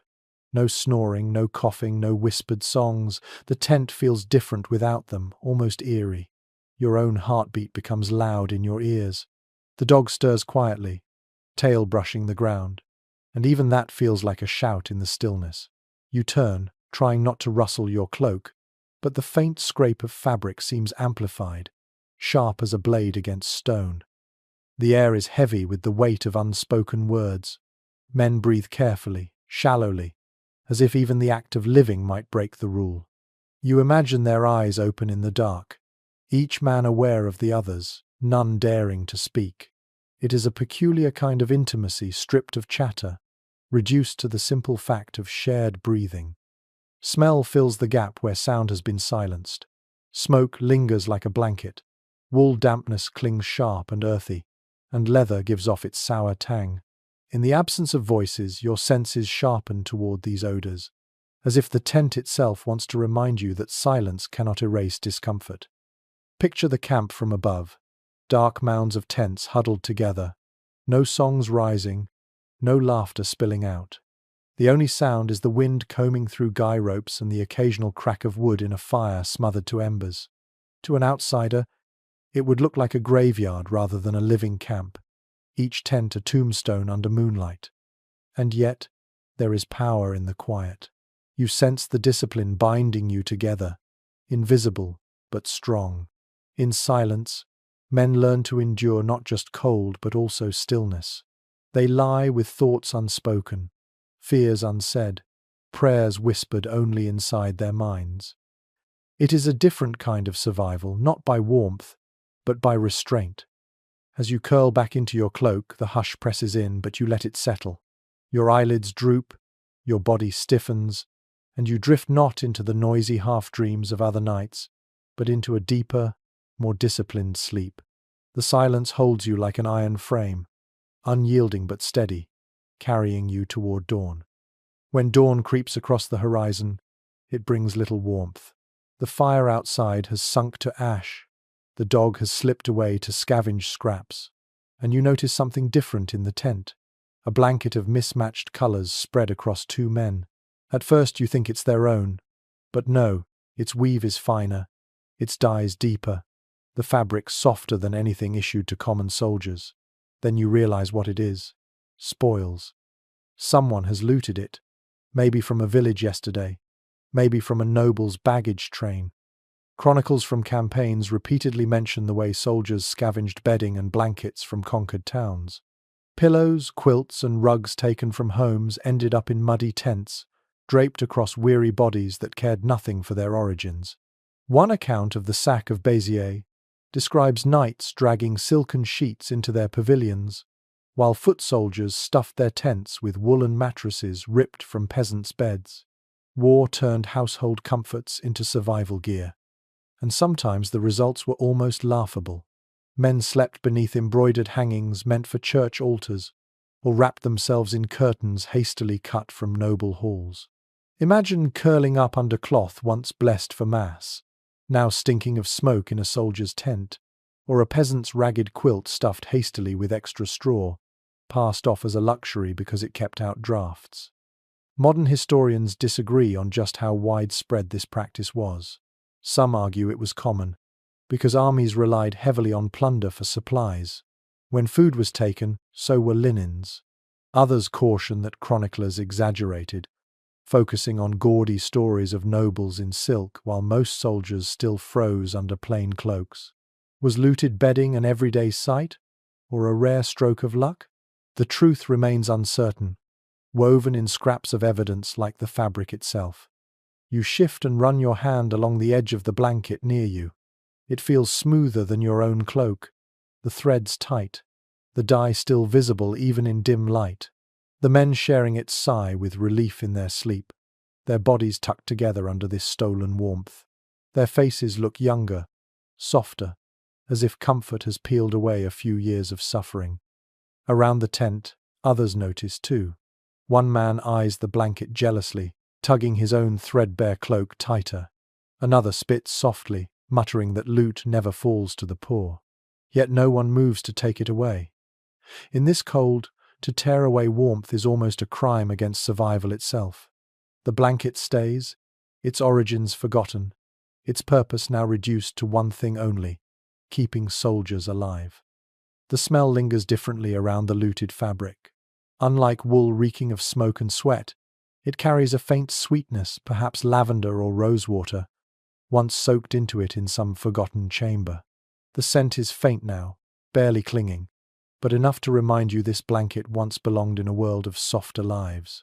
The contrast is sharp: fine fabric crumpled into mud, delicate threads serving as shields against brutal cold. Picture the tent as the first light filters in, a patchwork of survival. One man wrapped in looted velvet, another curled on a rough pelt, another shivering beneath only his cloak. Helmets and gambesons lie scattered, doubled as pillows and mattresses. The blanket draped across two men stands out like a jewel dropped in the mud, a reminder of plunder's strange role in keeping armies moving. You close your eyes again, imagining how many soldiers before you slept under someone else's treasure. Curtains, rugs, altar cloths, all torn from their rightful places to become bedding in the dark. War doesn't just take lives, it steals comfort and transforms it. Tonight, you sleep among fragments of other people's homes, stitched awkwardly into your own fragile survival. The stolen blanket does not reach you, so you shift back onto your corner of straw. It crackles faintly as you move, dry stalks snapping beneath your weight. The sound is strangely reassuring, at least it means the straw hasn't yet grown damp. You run your hand across it, feeling the rough ends prick your skin, and realize that for all its scratchiness, it is better than lying directly on the frozen ground. Records from medieval armies make it clear that straw was a standard form of bedding whenever possible. Bundles were cut from nearby fields, hauled into tents, and spread beneath cloaks as crude insulation. Chroniclers note that during long sieges, entire wagon loads of straw were requisitioned specifically for bedding. Without it, the earth leached heat too quickly, and men woke stiff, shivering, sometimes even with their hair frozen to the ground. And yet, there were creative twists. Some soldiers stuffed straw into sacks, sewing the top shut to make rough mattresses. Others scattered rushes or dried reeds, layering them carefully so the sharp ends pointed downward. Archaeological evidence even suggests that, in some regions, straw was replaced with bracken or pine needles, chosen because they released pleasant scents when crushed. Imagine the irony: your tent reeking of smoke and sweat, but your bedding releasing a faint woodland fragrance each time you shifted. Specialists still debate how effective straw truly was. Some argue it provided excellent insulation if replaced often, trapping pockets of air between stalks. Others point out that once damp, straw became useless, molding quickly and attracting vermin. Was straw a genuine comfort, or merely a temporary illusion of one? The truth seems to depend entirely on how often soldiers were allowed to refresh it, which in war was never often enough. You stretch your legs and feel the uneven padding beneath you. Some stalks poke sharply, others cushion your joints. The texture shifts constantly, never truly soft, but just enough to dull the ache of the earth. Around you, men shift in their own straw beds, each pile uneven, some reduced to handfuls after nights of trampling. One man mutters as he plucks a stalk from under his cloak, rubbing it between his fingers like a talisman before tossing it aside. The smell of straw fills the tent, dry, dusty, faintly sweet. It mingles with the harsher odors until, for a moment, the tent smells almost like a barn. You breathe it in and think of stables, of animals bedded down warm and safe, and envy them. Horses with their deep straw stalls might be more comfortable than the men meant to ride them. Picture the tent carefully. Cloaks sprawled on uneven piles of straw, boots lined up along the flap, gambesons tossed carelessly atop rushes. The straw glows faintly golden in the thin morning light, a rare brightness against the gloom. Bits cling to clothing, sticking in hair and beards, leaving men looking as though they've sprouted dry whiskers overnight. No one bothers to brush it off anymore. It has become part of camp life, another layer of discomfort so familiar it no longer draws complaint. You curl onto your side, cheek pressed against the brittle stalks. They scratch but also support you, keeping your face from touching the cold mud. You sigh, grateful for even this thin barrier. Straw isn't luxury, not by any measure, but it is enough. And in the world of tents and cold nights, enough is the closest thing you will ever find to comfort. Morning comes harshly, not with warmth, but with a deeper kind of cold that seems to have crept into your very bones while you slept. You open your eyes and see your breath clouding before you like smoke from a dying fire. The tent walls are stiff with frost, the canvas crackling when touched, each seam outlined in white crystals. You shift your cloak and realize it too has frozen where it absorbed last night's damp, stiff as a plank, bending reluctantly as you move. Sources from winter campaigns tell us that frozen mornings were one of the worst ordeals for medieval soldiers. Chroniclers describe tents coated in rime, ropes snapping when pulled taut, and armor that had to be pried apart before it could be worn. Even horses stood coated in frost, their breath rising like steam in the pale dawn. Surviving such mornings demanded not strength of arms but sheer persistence, the ability to force a frozen body into motion. And there are stranger accounts, almost humorous if they weren't so miserable. Men sometimes woke to find their beards frozen into their cloaks, locked in place by ice crystals. Others discovered boots stiff enough to stand upright without feet inside, transformed overnight into grotesque statues. Picture stumbling from your tent, shaking a boot like a block of wood, cursing as you tried to soften the leather near the fire. Scholarly opinions diverge on how much these icy conditions actually crippled armies. Some argue entire campaigns stalled because frost made armor unusable and roads impassable.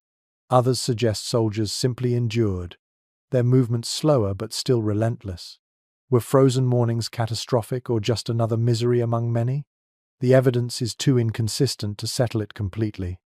You sit up slowly, cloak crackling as you pull it from your shoulders. Your fingers ache, stiff and clumsy, fumbling with the frozen ties of your tunic. Around you the tent stirs with groans and curses. One man shakes his straw bedding, sending up a faint shower of frost. Another rubs his hands furiously, blowing into them, muttering prayers through chattering teeth.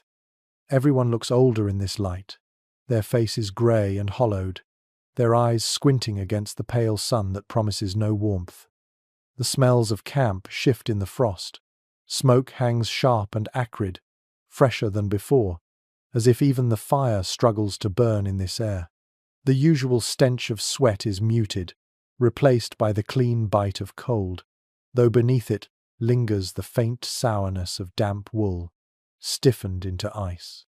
You draw a long breath, your lungs stinging, and cough against the rawness of frozen air.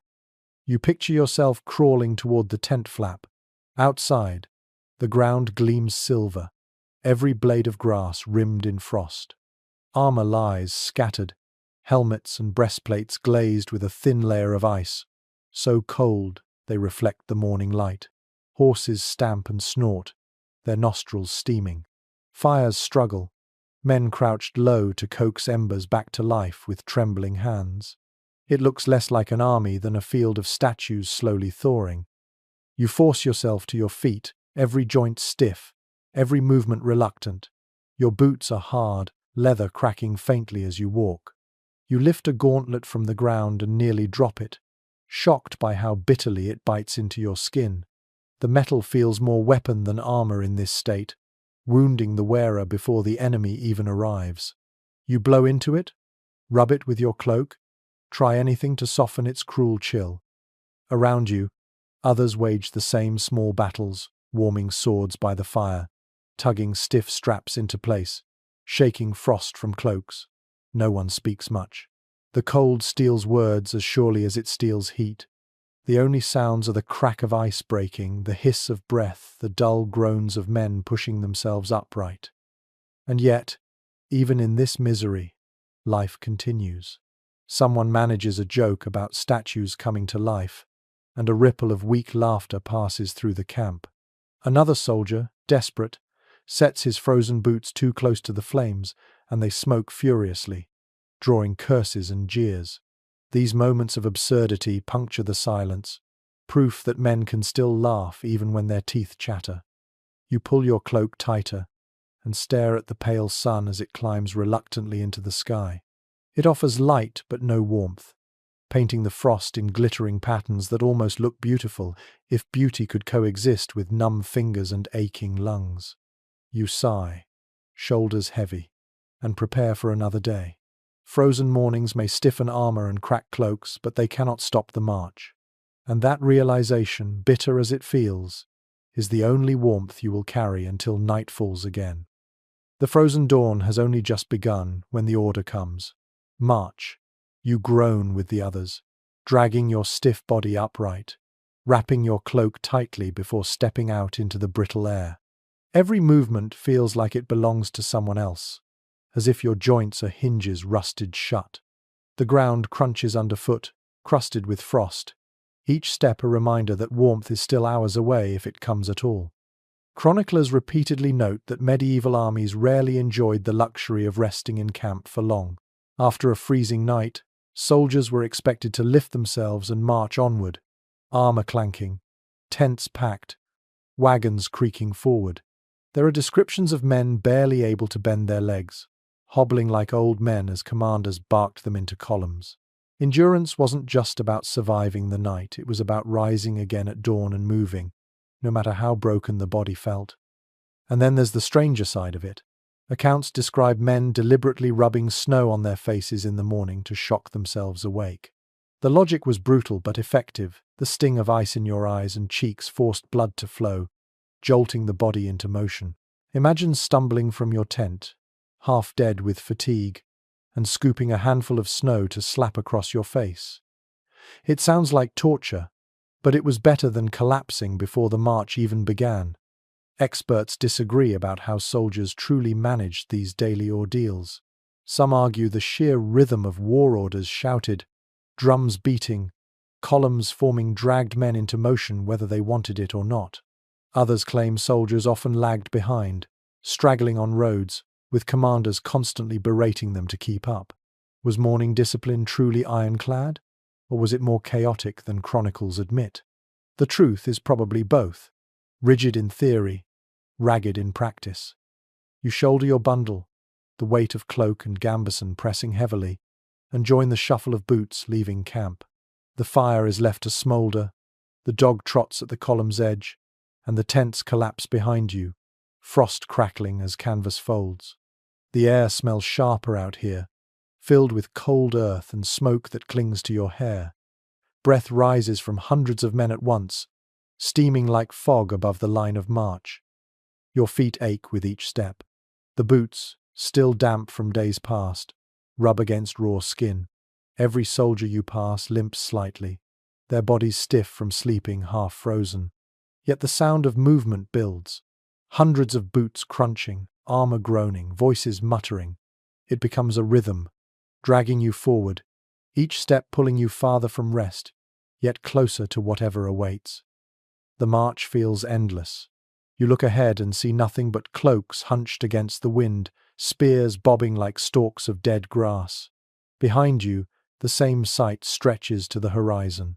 Occasionally a horse snorts, hooves striking frost-hard soil, reminding you that even the animals suffer. Your stomach growls, your throat burns from dry air, but still you walk. And here is where the absurdity creeps in. Men joke even now. One soldier shouts that his legs have turned to frozen logs, another replies that at least logs burn warmer. Laughter trickles down the line, weak but real. Someone begins humming a tune off-key, dragging but others join, voices weaving into the crunch of boots. The song is not joyful, but it carries you. The landscape passes slowly, each mile a blur of frostbitten trees, grey sky, and pale earth. Your cloak flaps stiffly, edges frozen in jagged waves. You glance at your comrades and see their faces pale, lips cracked, eyes red-rimmed from cold wind. Yet their jaws are set. The march is misery, but it is also motion, and motion means survival. By the time the sun climbs, weak and watery, you have walked for hours. Your body no longer feels entirely your own numb feet, aching shoulders, a back bent beneath layers. But strangely, the numbness becomes its own armor. Pain dulls, replaced by rhythm. Left foot, right foot. Breath in, breath out. The world narrows to this cycle, repeated until it becomes almost meditative. And as you walk, you realize this is the secret of surviving medieval campaigns. Not just enduring the cold night, but enduring the frozen morning after. When every instinct begs you to lie down and never rise again, instead you rise. You walk. You let the rhythm carry you forward, even when you feel like ice inside. By midday, the march has carried you into a different landscape, though the cold clings stubbornly. You notice, however, that not every army faced the same kind of misery. Soldiers from different corners of Europe brought their own traditions of fabrics and winter gear, each suited or sometimes poorly suited to the climates they knew best. Lying in your tent again that night, you think about how survival looked very different depending on where you came from. Surviving records show clear regional contrasts. In Northern Europe, wool dominated everything: thick cloaks, layered hoods, even mittens stitched from felted scraps. Chroniclers in Flanders described men cocooned in wool, so dense that snow slid from their shoulders like water. Meanwhile, soldiers from southern lands often struggled when forced into northern winters. Their lighter linen garments, perfect for Mediterranean breezes, became liabilities in sleet and ice. Some even froze, unaccustomed to nights when the ground itself turned to stone. And there were peculiar improvisations too. Men from colder regions sometimes stuffed their boots with moss or sheep's wool, a trick passed down from shepherds. In contrast, Italians on campaign in the Alps were noted for layering spare shirts beneath their armor, building warmth not with outer cloaks but with multiple thin fabrics. Imagine peeling off 5 damp linen shirts at dawn, each one heavier with frost, each one still clung to, because even frozen linen was better than nothing at all. Specialists today disagree on whether these regional practices actually mattered in the field. Some argue cultural clothing traditions gave soldiers a real advantage in alien climates. Scots and Norsemen, for instance, enduring damp winters more easily than soldiers from warmer coasts. Others believe once men were on campaign, everyone suffered equally. Wet wool is wet wool, no matter what corner of Europe you came from. Did fabric traditions truly shape survival, or were they quickly erased by mud and frost? The debate remains unsettled. You lie back and think about your own cloak, thick but itchy, smelling of smoke. You imagine men elsewhere under cloaks dyed bright red or green or trimmed with fur. Some were heirlooms, passed down through families, their wearers believing the fabric carried the strength of ancestors. Others were stolen, looted from villages, their origins erased the moment they were wrapped around a shivering body. In war, identity of cloth didn't matter as much as whether it kept the wind off. The tent fills with variety, even among your own comrades. One soldier beside you wears a cloak patched with leather, the seams stiff and shiny. Another clings to a blanket striped with colors, clearly woven in a different land. A third wraps himself in layers so thick he looks almost like a mound of cloth with no man inside. The diversity of fabrics creates a patchwork inside the dim shelter, each square telling a different story of where the men came from and what they carried into this frozen campaign. The smells, too, shift with the fabrics. Wool smells heavy and sour when wet, linen sharp and grassy, fur musky and animal-like. Together they create an atmosphere that is oddly regional, like a map of Europe recreated in odors rather than borders. You breathe it in and feel as though you are surrounded not just by soldiers, but by an entire continent squeezed into a single tent. Picture the camp as seen from above. Tents scattered across frost, each filled with men wrapped in their own traditions of cloth. To one side, soldiers huddle under bright Flemish wool. To another, men tug lighter cloaks from Spain tightly around their shoulders. Some make do with nothing but patched tunics, while others burrow under fur as soft as velvet. The battlefield erases nationality, but at night, when cold presses hardest, every stitch of fabric becomes a reminder of where you were born. You close your eyes, tugging your cloak tighter, and realize that survival tonight is stitched not just from wool and straw, but from culture itself. You are warmed or frozen by the choices of weavers, tailors, and traditions that came long before you. And though tomorrow you will march again beside men from distant lands, tonight you share their struggle, wrapped together in the patchwork quilt of Europe's fabrics. The frost has barely left the ground when you realize the next ordeal is worse than an open march. A siege. A camp outside city walls is no temporary stop, no fleeting misery of 1 or 2 nights.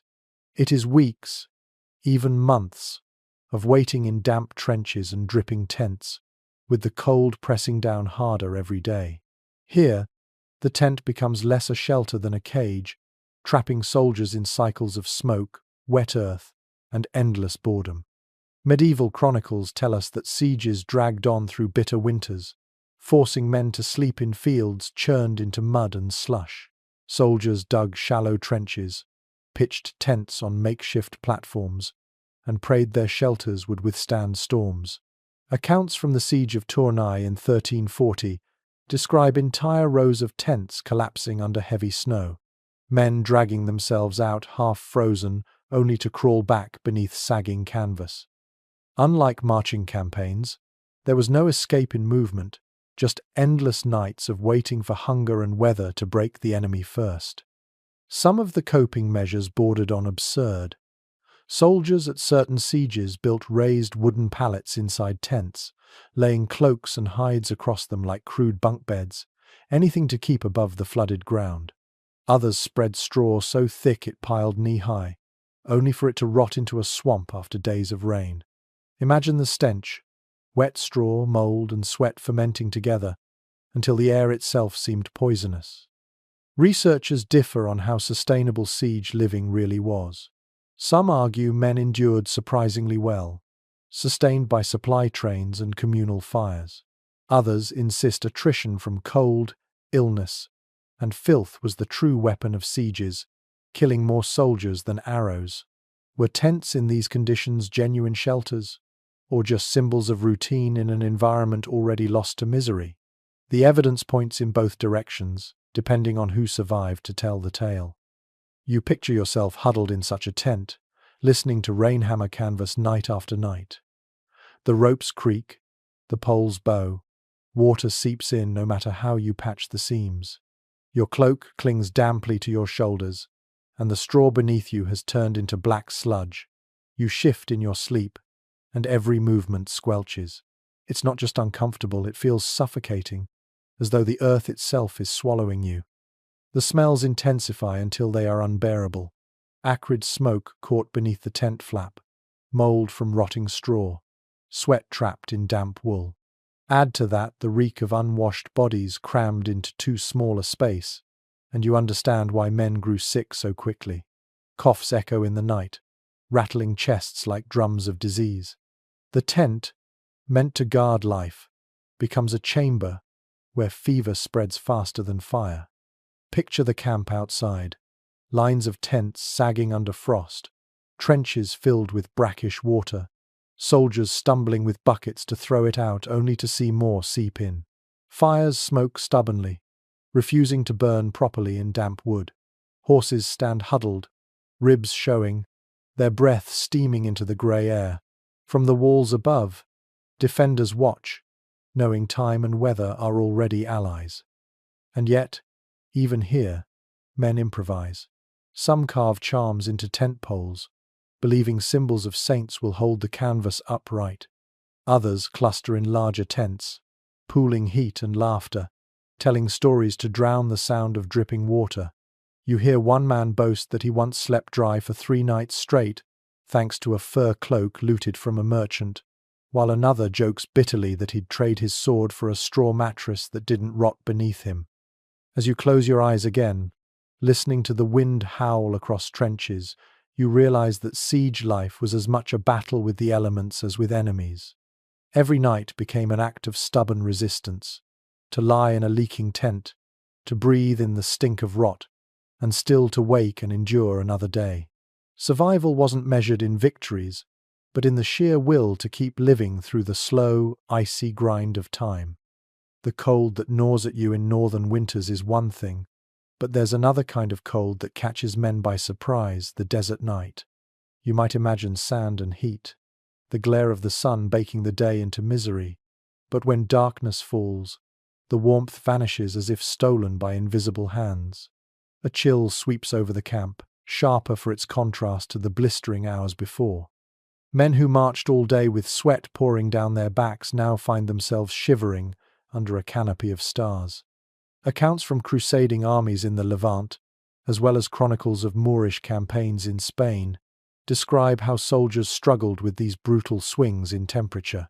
Cloaks soaked with sweat during the day, hardened like boards at night, trapping dampness against skin. Fires became difficult to maintain, because dry desert winds devoured sparks, and wood had to be scavenged or traded at high cost. What seemed like a land of blazing sun turned treacherous once the moon rose. And there were peculiar improvisations worth remembering. Soldiers often dug shallow pits in the sand, laying inside and covering themselves with cloaks, so the earth itself served as insulation. Others slept beneath their shields, turning curved metal or wood into a roof against the cold wind. Some men even claimed that burying their feet in warm sand before nightfall kept them comfortable until dawn, a trick that worked only if the desert held the day's heat long enough. Scholars remain divided on whether these methods truly helped. Some point to records of men freezing to death during desert campaigns, evidence that improvisations fell short. Others argue that the very survival of armies in such climates proves these tactics must have been at least somewhat effective. Were soldiers enduring, or merely gambling each night on luck? The answer is buried as unevenly as their makeshift beds. You imagine yourself lying in such a tent, its canvas straining against hot winds that suddenly turn icy. Sand creeps into every seam, filling your boots, grinding between your teeth. The stars above seem endless, sharp as frost themselves, their beauty mocking your shivering body. Your cloak clings stiff with dried sweat, the smell pungent, sour, intensified by the dry air. Around you, men cough hoarsely, their throats roar from dust, their voices brittle as parchment. The silence of the desert night is different from northern winds. Here there is no rustle of trees, no patter of rain, only vast emptiness, broken by the occasional bark of a jackal or the cry of some night bird. Every sound feels magnified. Footsteps crunching sand, the hiss of a tent rope shifting, the pop of a coal refusing to die. You pull your cloak tighter, but the cold slithers under it like a snake, finding every gap. Picture the camp from above. Tents huddled like dark shells scattered across pale dunes, each one glowing faintly from within as men cluster around braziers of scavenged wood. Horses stand tethered, their bodies hunched, their breaths fogging the dry night air. The fires flicker weakly, their light swallowed by the immensity of the desert. From a distance, the army looks like a handful of fireflies trapped in an endless sea of sand. Despite the misery, laughter still trickles through the tents. One soldier jokes that he preferred the snow of home to this cursed land where you sweat and freeze in the same day. Another mutters that at least here, lice die quicker in the dry air, and the tent bursts briefly with laughter. Survival, again, is stitched not only with cloaks and fires, but with humor, the last defense against despair. You close your eyes, the sand scratching against your cheek, the stars glaring overhead. The cold still seeps into your bones, but you tell yourself the dawn will come, the sun will rise, and once again heat will return. That cycle, burning days and freezing nights, becomes its own rhythm, as steady and punishing as the marches of northern frost. And in that rhythm, somehow, soldiers endure. The desert night leaves its mark, but so too do the endless winters, and eventually the body begins to show the price of these campaigns. You wake one morning and realize the cough you heard in the tent last week has not gone away, it has multiplied. Men hack and wheeze in the dark, their chests rattling as though gravel has been poured inside. You touch your own throat, raw from smoke and frost, and understand that sickness is as constant a companion as your cloak. Surviving letters and chronicles reveal how disease became inseparable from cold nights in camp. Pneumonia, fevers, and frostbite spread faster than arrows. Even minor chills could turn deadly when men slept damp night after night.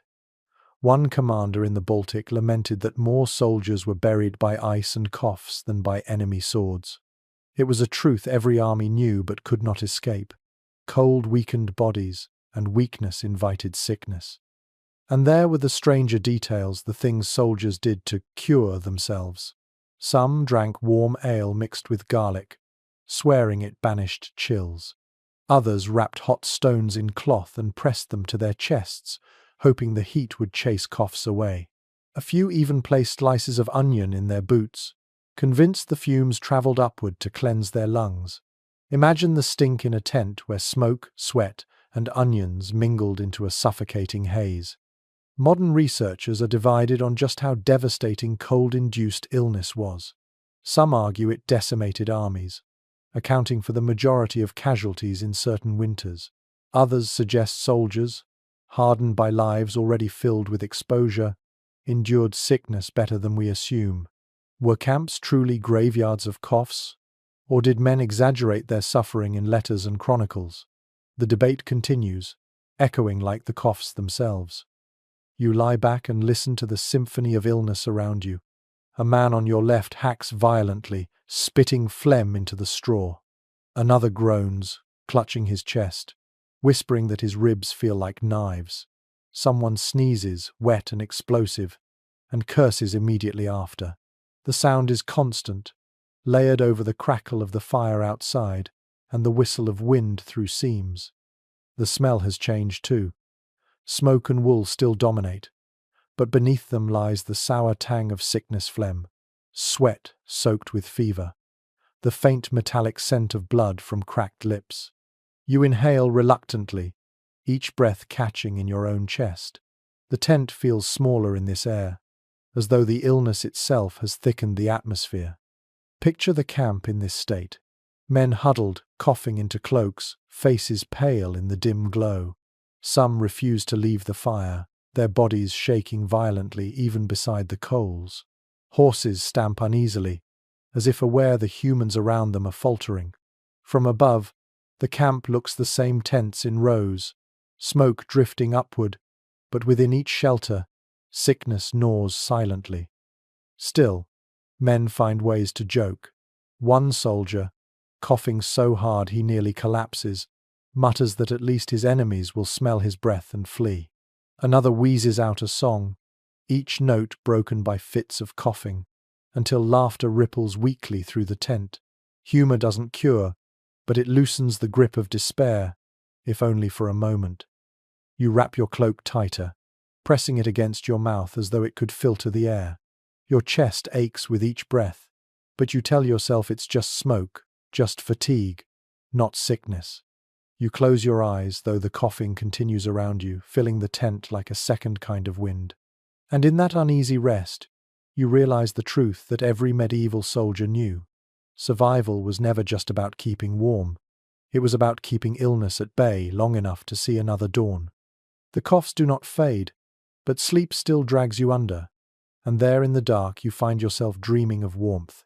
Not real warmth, not fire or cloaks or furs, but the memory of it, the way a hearth once glowed at home, the smell of bread baking, the soft weight of a feather mattress.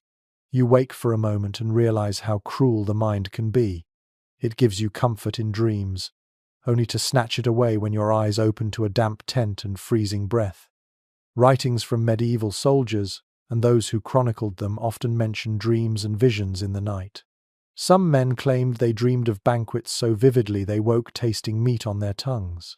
Others confessed that their mothers, wives, or sweethearts appeared in sleep, whispering words that carried them through the cold. In the harshest campaigns, these memories became stronger than reality, so much so that some men swore they could smell their home hearths through the stench of smoke and straw. And then there are the odd fragments of folklore that creep into records. Soldiers told stories of men who dreamed not of food or warmth, but of strange fires that never went out, sacred flames said to follow armies, promising survival. Some believed these dreams were omens. Others insisted they were nothing more than the fevered visions of men half frozen. Imagine waking in the dark, certain you had been warmed by a divine fire, only to feel frostbite gnawing your toes. Modern scholars disagree about how much weight to give these dream accounts. Some treat them as exaggerations or literary flourishes by chroniclers eager to romanticize suffering. Others argue they reflect genuine psychological survival mechanisms, the brain conjuring warmth and abundance because the body lacked both. Were these dreams historical fact, or just metaphors for endurance? The question lingers, like the haze of smoke in a closed tent. You pull your cloak tighter, eyes closed, trying to summon your own memory of warmth, a fire from your childhood perhaps, or the heavy quilt you once hid under as a storm howled outside. But the harder you try, the more the present intrudes. The damp smell of wool, the ache in your joints, the cough rattling from the man beside you. Memory flickers but cannot hold back the chill. Around you, the tent stirs with murmured dreams spoken aloud. One man whispers about meat pies, his lips smacking in sleep. Another mutters the name of a woman over and over, voice breaking into a sob. Someone else shouts suddenly, jolted awake by a nightmare, then curses as others groan at the noise. Dreams weave through the tent as tangibly as smoke, each man's mind creating its own fragile refuge. The air inside is thick, a blend of sweat, smoke, and the faint sweetness of straw now crushed beneath dozens of restless bodies. You breathe shallowly, half hoping the memory of warmth will linger on your tongue. You realize that what keeps men alive here is not just cloaks or fire, but the stubborn insistence on remembering what warmth feels like, even if it only comes in sleep. Picture the camp from a distance. A sprawl of tents under moonlight, each holding a dozen bodies dreaming of fires that don't exist. Outside, the ground glitters with frost. Inside, men twitch and murmur, clinging to illusions stronger than their rags. To any observer, it looks like misery. To the men inside, it is also survival.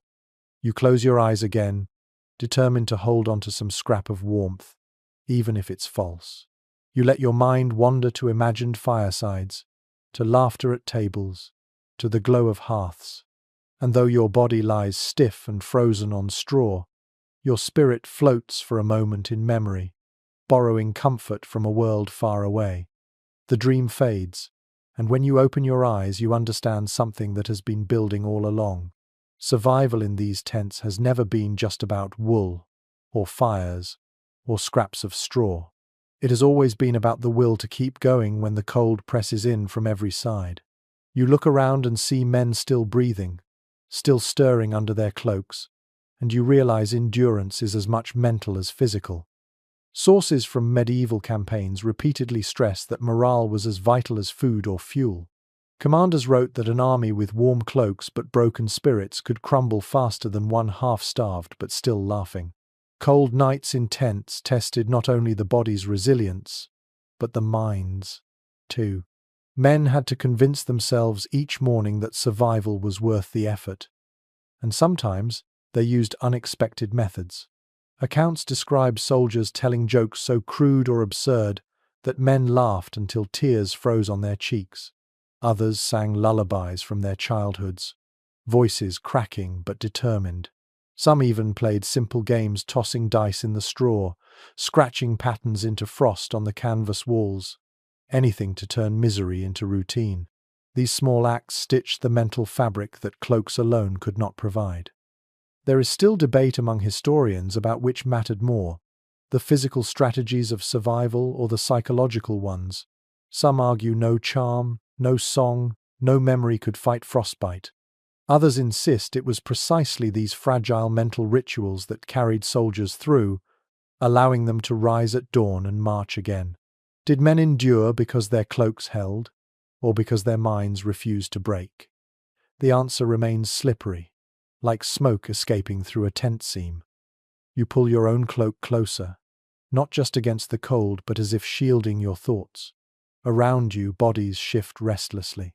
One man snores loudly, another mutters a prayer, another groans in his sleep. The tent creaks under the wind's assault, but it still stands. You close your eyes and breathe deeply, inhaling smoke, wool, and dampness. None of it is pleasant, yet all of it proves you are still here. Picture the camp as dawn approaches one final time. Fires gutter, smoke drifting thin against pale light. Horses stamp, their breath steaming. Men stumble out of tents, shoulders hunched, eyes red-rimmed, armor stiff with frost. It looks like misery from afar, but up close it is a miracle. These men endured. They slept half-frozen, they woke aching, and still they rise. And you realize, lying there in your corner of straw, that the true weapon against freezing to death has always been stubbornness. Cloaks tear, straw rots, fires sputter, but the will to keep moving step after step, night after night outlasts the cold. That is why medieval soldiers survived. Not because their tents were strong, but because their minds were stronger than frost. So now, as you let yourself drift into sleep, imagine the flickering glow of a medieval campfire fading into embers. The tents stand low and weary, their canvas patched and sagging, yet still they shield weary bodies curled beneath cloaks. You can hear the rhythm of snores, the occasional cough, the murmur of a prayer whispered into the smoky dark. Outside, frost gathers silently on ropes and poles, but inside, men cling stubbornly to one another, to memories, to scraps of warmth. The story of how they slept, wrapped in wool, pressed against comrades, guarded by fragile fires and even by faith, tells us something deeper than just military history. It reminds us that survival is never about perfection. It is about finding enough warmth, enough laughter, enough belief to carry through the night. Every droplet that dripped through canvas, every flea that crawled across skin, every icy gust that rattled a flap was another test. And yet, dawn always came, and the soldiers always rose. Tonight, as you lie beneath your own blankets, you might picture yourself in that tent. You can almost feel the rough wool scratching your cheek, hear the canvas strain in the wind, smell the smoke seeping into fabric. But you also feel the quiet determination that bound those men together, the refusal to yield to cold, the fragile courage of closing one's eyes and trusting morning to come. So let your breathing slow, let your body sink deeper into softness. The cold and the noise belong to another time, another place. Far away from you now. You are safe, and the world outside can wait. Sleep, like those soldiers once did, not in comfort but in endurance, knowing you have already made it through the hardest part.